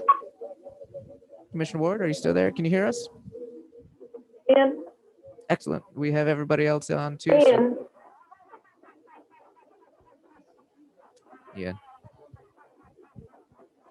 All right, everybody out in Zoom land, we are going to resume in 1 minute. 1 minute, everyone.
Welcome back. We now have the economic development discussion. Ms. Elliott. Thank you, Mr. Chairman. So this item on the agenda, you have a request from Commissioner Mike Fitzpatrick to discuss economic development. As the board is aware, Commissioner Fitzpatrick sits on the county's Industrial Development Commission, PCDC board. So with that being said, I'll turn it over to Commissioner Fitzpatrick.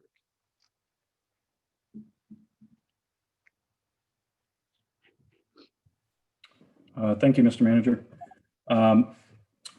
As the chairman's appointment to the Industrial Development Commission over the last year, I just wanted to discuss with the board an alternate option for the structure of the Industrial Development Commission that I believe will improve efficiency and performance, maximize the use of existing human resources, and enhance the collaborative model of economic development while still maintaining Pitt County's independence and lead role for economic development in the county.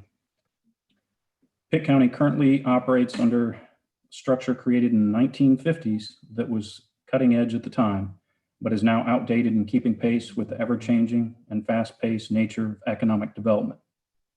Ultimately, only the Board of County Commissioners can approve incentives. Pitt County is the only development commission in the state operating under this legislatively created structure. Most counties have a Department of County Government or associate with nonprofit development organizations.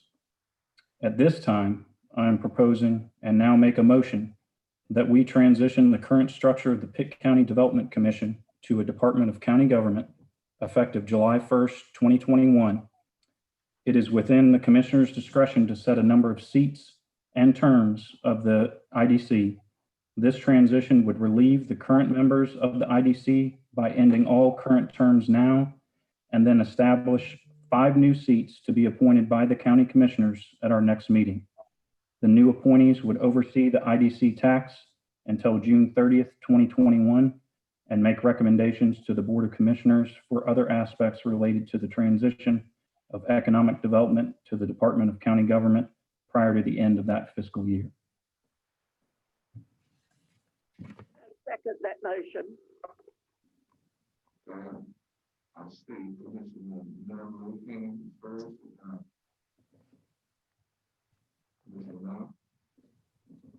Thank you, Mr. Chair. I second Mr. Fitzpatrick's motion. Okay. Now see Commissioner White's hand. This question is for Scott. Our only authority over the Industrial Development Commission is for appointments, correct? That's correct. Janice can pipe in here as well. The enabling legislation lays out the county's responsibilities in terms of appointing commission members, but you do set their terms. So if you were to set the terms to end, then that would be within the powers of the Board of Commissioners.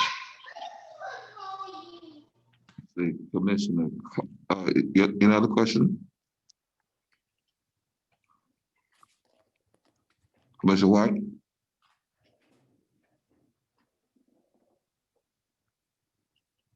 I hear now Commissioner Colson hand is up.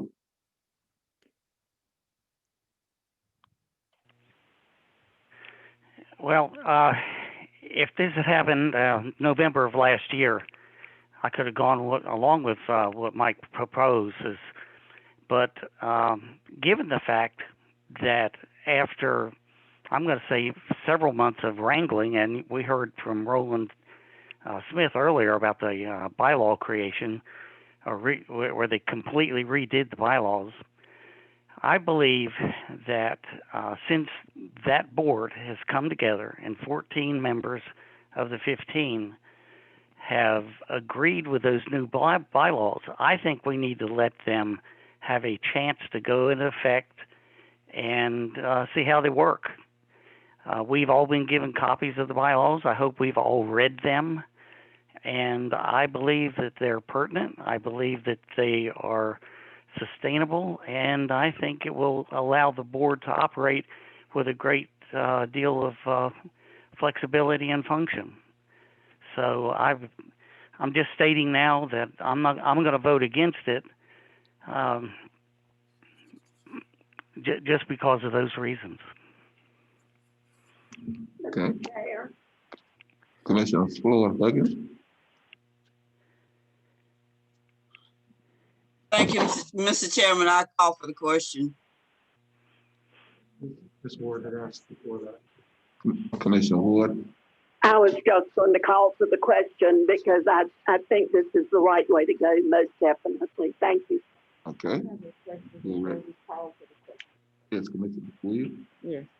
I try to be courteous and not raising my hands before the people on the virtue, because I know how that is, of raising my hand. And so I waited patiently at the end of this. I've always wanted the, because his motion addressed structure as well as a member of the department of the county. Does this will this include something other than industrial, like commercial? Because I can remember the previous director kept telling me this is not commercial, blah blah. So I want to know, will this be inclusive of economic development? Because it comes both in development and in commercial. So is it, because I thought it was an economic board and it wasn't, so it was an industrial board. So that's my questions I want to know. Is it industrial, or is it going to be in this restructuring ring? Is it going to be industrial or commercial, or both? Under you, county manager, I think this is what this motion will do. That, as you stated, I believe so. I do have a question for Commissioner Fitzpatrick in terms of the current 0.94 cent industrial development tax. Is your intent for that to remain in place going forward after July 1, or would that be zeroed out and that it is then added to the general fund tax of 67.97? If that is the case, then the Board of Commissioners would have more latitude in a wider range spectrum of economic development activities. If you keep the tax in place at 0.94 cents, then you're still bound by the enabling legislation, of which the voters of Pitt County through a referendum put that tax into place, and you can only use it for quote unquote industrial development purposes. So I throw that to question to Commissioner Fitzpatrick.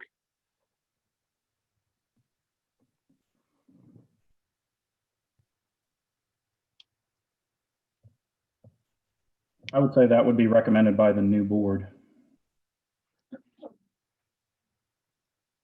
Okay. He said something about fact. In his motion, he said something about 5. What was that now? He's recommending that the 15-member board, that all the current terms would end now, I guess effective as of today, and that 5 new seats, there would be 5 designated seats for that board. They would be brought back, I believe what he said was on October 19th, your next meeting, for appointments by this board to the 5 people who would sit in those seats. And they would oversee the tax until June 30th, and then in the interim period of time from what he just said, whether to continue with that tax in the July 1, 2021 going forward or otherwise. In view of that, I just work hard to get 1 member on. I'd like for that person to stay there, but if we're gonna, are you saying you're gonna fuse it all right now? And Those appointments would be made at a future meeting. Would need to be made at a future meeting, not today. okay, that's what I'm concerned, because after you work hard to get someone and then, you know what I'm trying to say? So I like to, okay, I want to understand before I cast my vote, yay or nay. All right. The motion has been made and second. Madam Clerk. Chairman McAlhorn, Yes. Vice Chairman Colson, No. Commissioner Albright, Yes. Commissioner Fitzpatrick, Yes. Commissioner Floyd Huggins, Yes. Commissioner Nunley, Yes. Commissioner Ward, Yes. Commissioner White, No. Commissioner Perkins Williams. Yeah. Motion passes 7-2. Very good. Thank you. Items for the decisions at this time, Mr. Henry on the city landfill. Morning, Mr. Chairman, Board of Commissioners. Attached is a proposed update to extend the contract with C&D landfill for the disposal of construction and demolition waste, which is received at the Pitt County Transfer Station for an additional 5 years, which would begin August 1st and end July 31st, 2025. This 5 years, it coincides with the franchise agreement that was just recently passed. Their price in the request, they're asking for a price increase, plus they no longer want to haul our C&D waste to the landfill. Staff has negotiated a transportation price with another company, and that will, I'll present that right after this, which would be with Trio Legacy, and they're the company that hauls our MSW to the Bertie County landfill currently. Both increases for the transportation and the disposal of the C&D waste were proposed in this year's current budget. So the increase is in the current budget. So I would like to ask that you authorize the chairman to execute this contract. Change order number 6 for the disposal of the C&D waste. Glad to answer any questions. Okay. Commissioner Nunley. Thank you, Mr. Chair. I move to allow the chairman to execute the contract change order number 6 pursuant to the recommendation. Chairman, Yes, Commissioner. I would like to second that. That's been moved and properly second. Commissioner Perkins, will you? Okay, that's been moved and properly second that we accept this. Madam Clerk. Chairman Ballhorn, Yes. Vice Chairman Colson,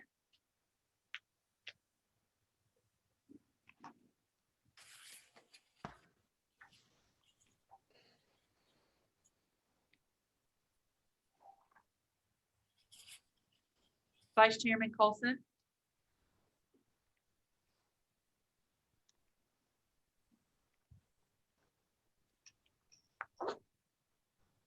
Try again.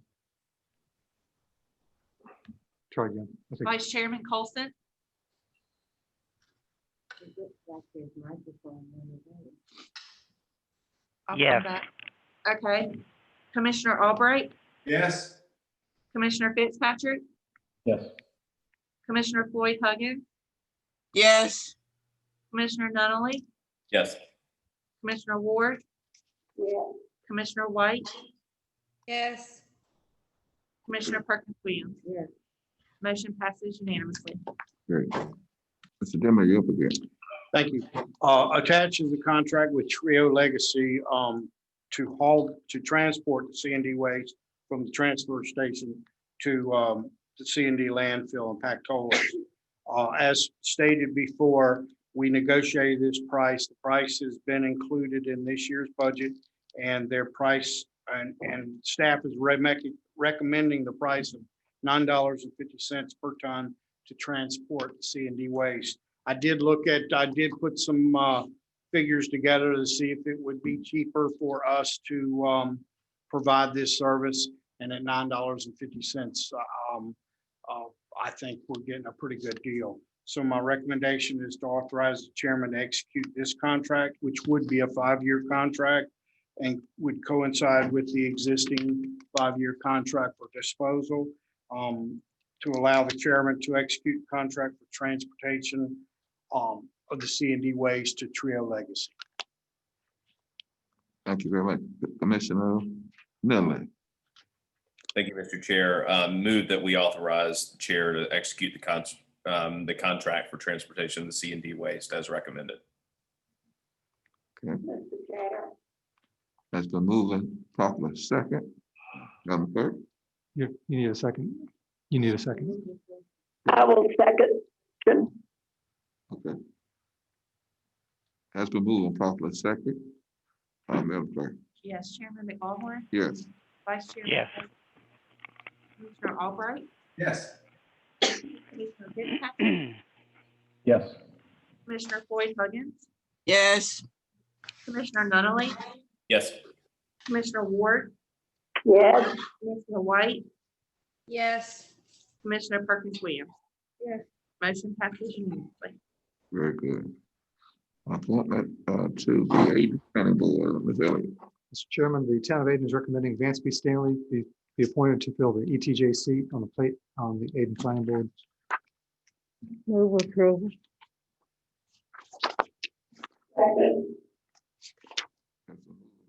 Second, that we approve this.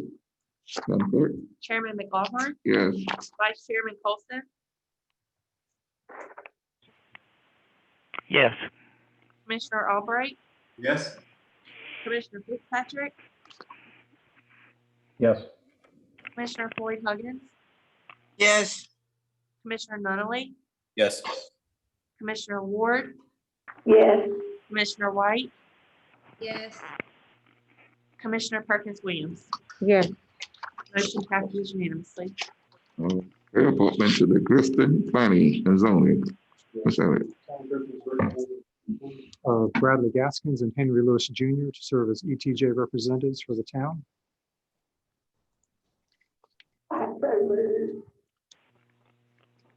So moved by Commissioner Ward, Commissioner White.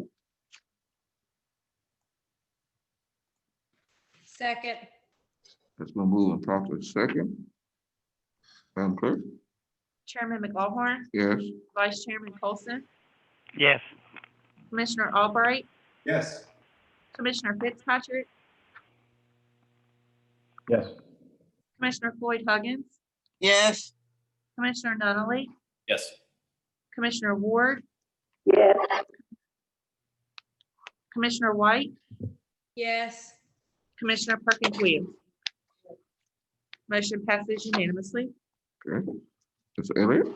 Yes, so the next one for the reappointments and removal of a member of the Pitt County Farm and Food Council.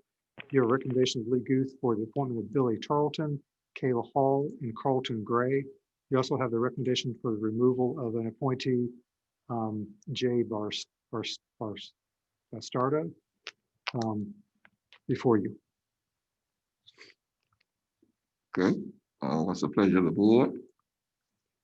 I make a motion to accept the recommendation. Okay, Commissioner Nunley? Real quick, I just wanted, I know that Mr. Bastardo operates a restaurant here locally. And obviously COVID has presented severe challenges. And I wonder if there's been outside of the letter, if there's been any personal contact with Mr. Bastardo prior to taking action on this one. I'll defer to the clerk. I think she's shaking her head no. Not from our office. I'm not sure if Ms. Guth has reached out. I know in her letter it said that he had not attended in the past year. Okay.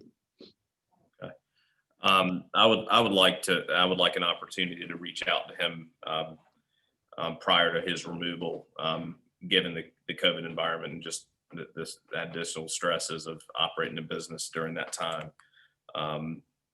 So I wouldn't be able the second unless we would, if we would wait on the action on Mr. Bastardo.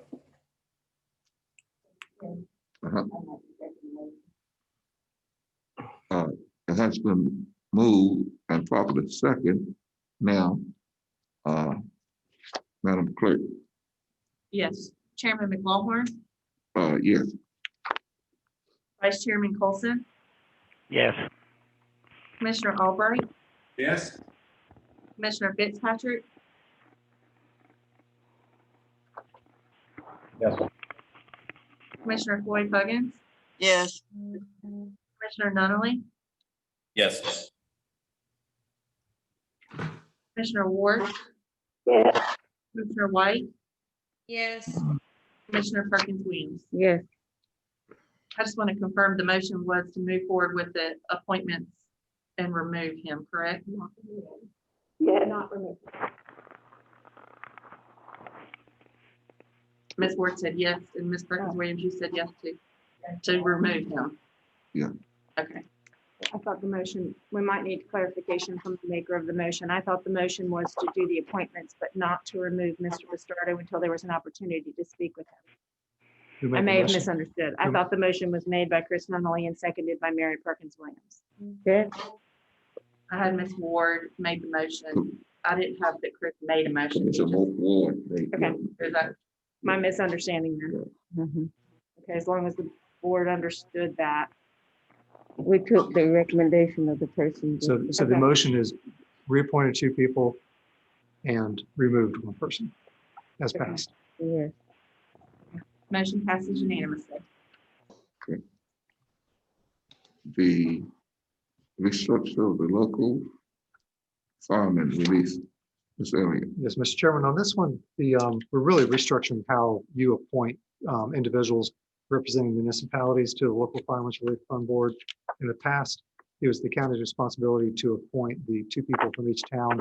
And this is the case where a municipality is both jointly providing fire services with the volunteer fire department. We have 3 municipalities that do that. You have the Aden, Farmville, and Bethel municipalities that have those joint operations.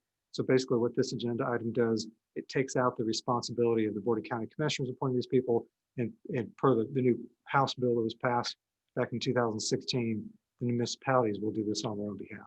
So we just need your approval to remove those seats in our system, basically is what we're saying. I'd like to offer the motion that we accept the recommendation. I second it. Has been moved and properly second that we abide by that saying, Madam Clerk. Yes, Chairman McLaughlin, Yes. Vice Chairman Colson, Yes. Commissioner Albright, Yes. Commissioner Fitzpatrick,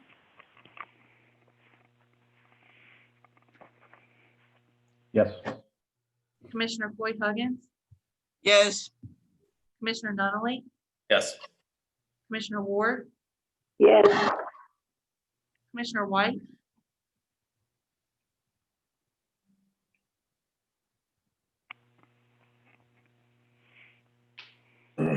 Sorry, yes.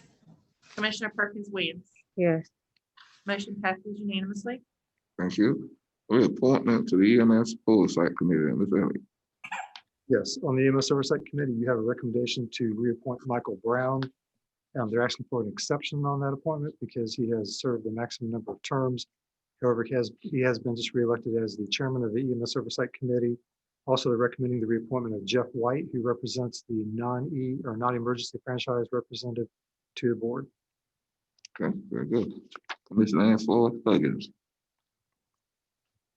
Mr. Chairman, I move to accept the recommendation. Commissioner Nunley. Second. Has been moved and properly second, Madam Clerk. Yes, Chairman McLaughlin, Yes. Vice Chairman Colson, Yes. Commissioner Albright, Yes. Commissioner Fitzpatrick, Yes. Commissioner Floyd Huggins, Yes. Commissioner Nunley, Yes. Commissioner Ward, Yes. Commissioner White, Yes. Commissioner Perkins Williams. Based on the fact that this board deals with life and death matters as it relates to who get picked up, I'm voting no, because District 2 is not represented on this board at all. And I think that district should have some input as to EMS, emergency management services. My response is no. Okay, motion passes 8-1. It's now requested that we go into closed session, Madam Attorney. Yes, it has been suggested that this board go into closed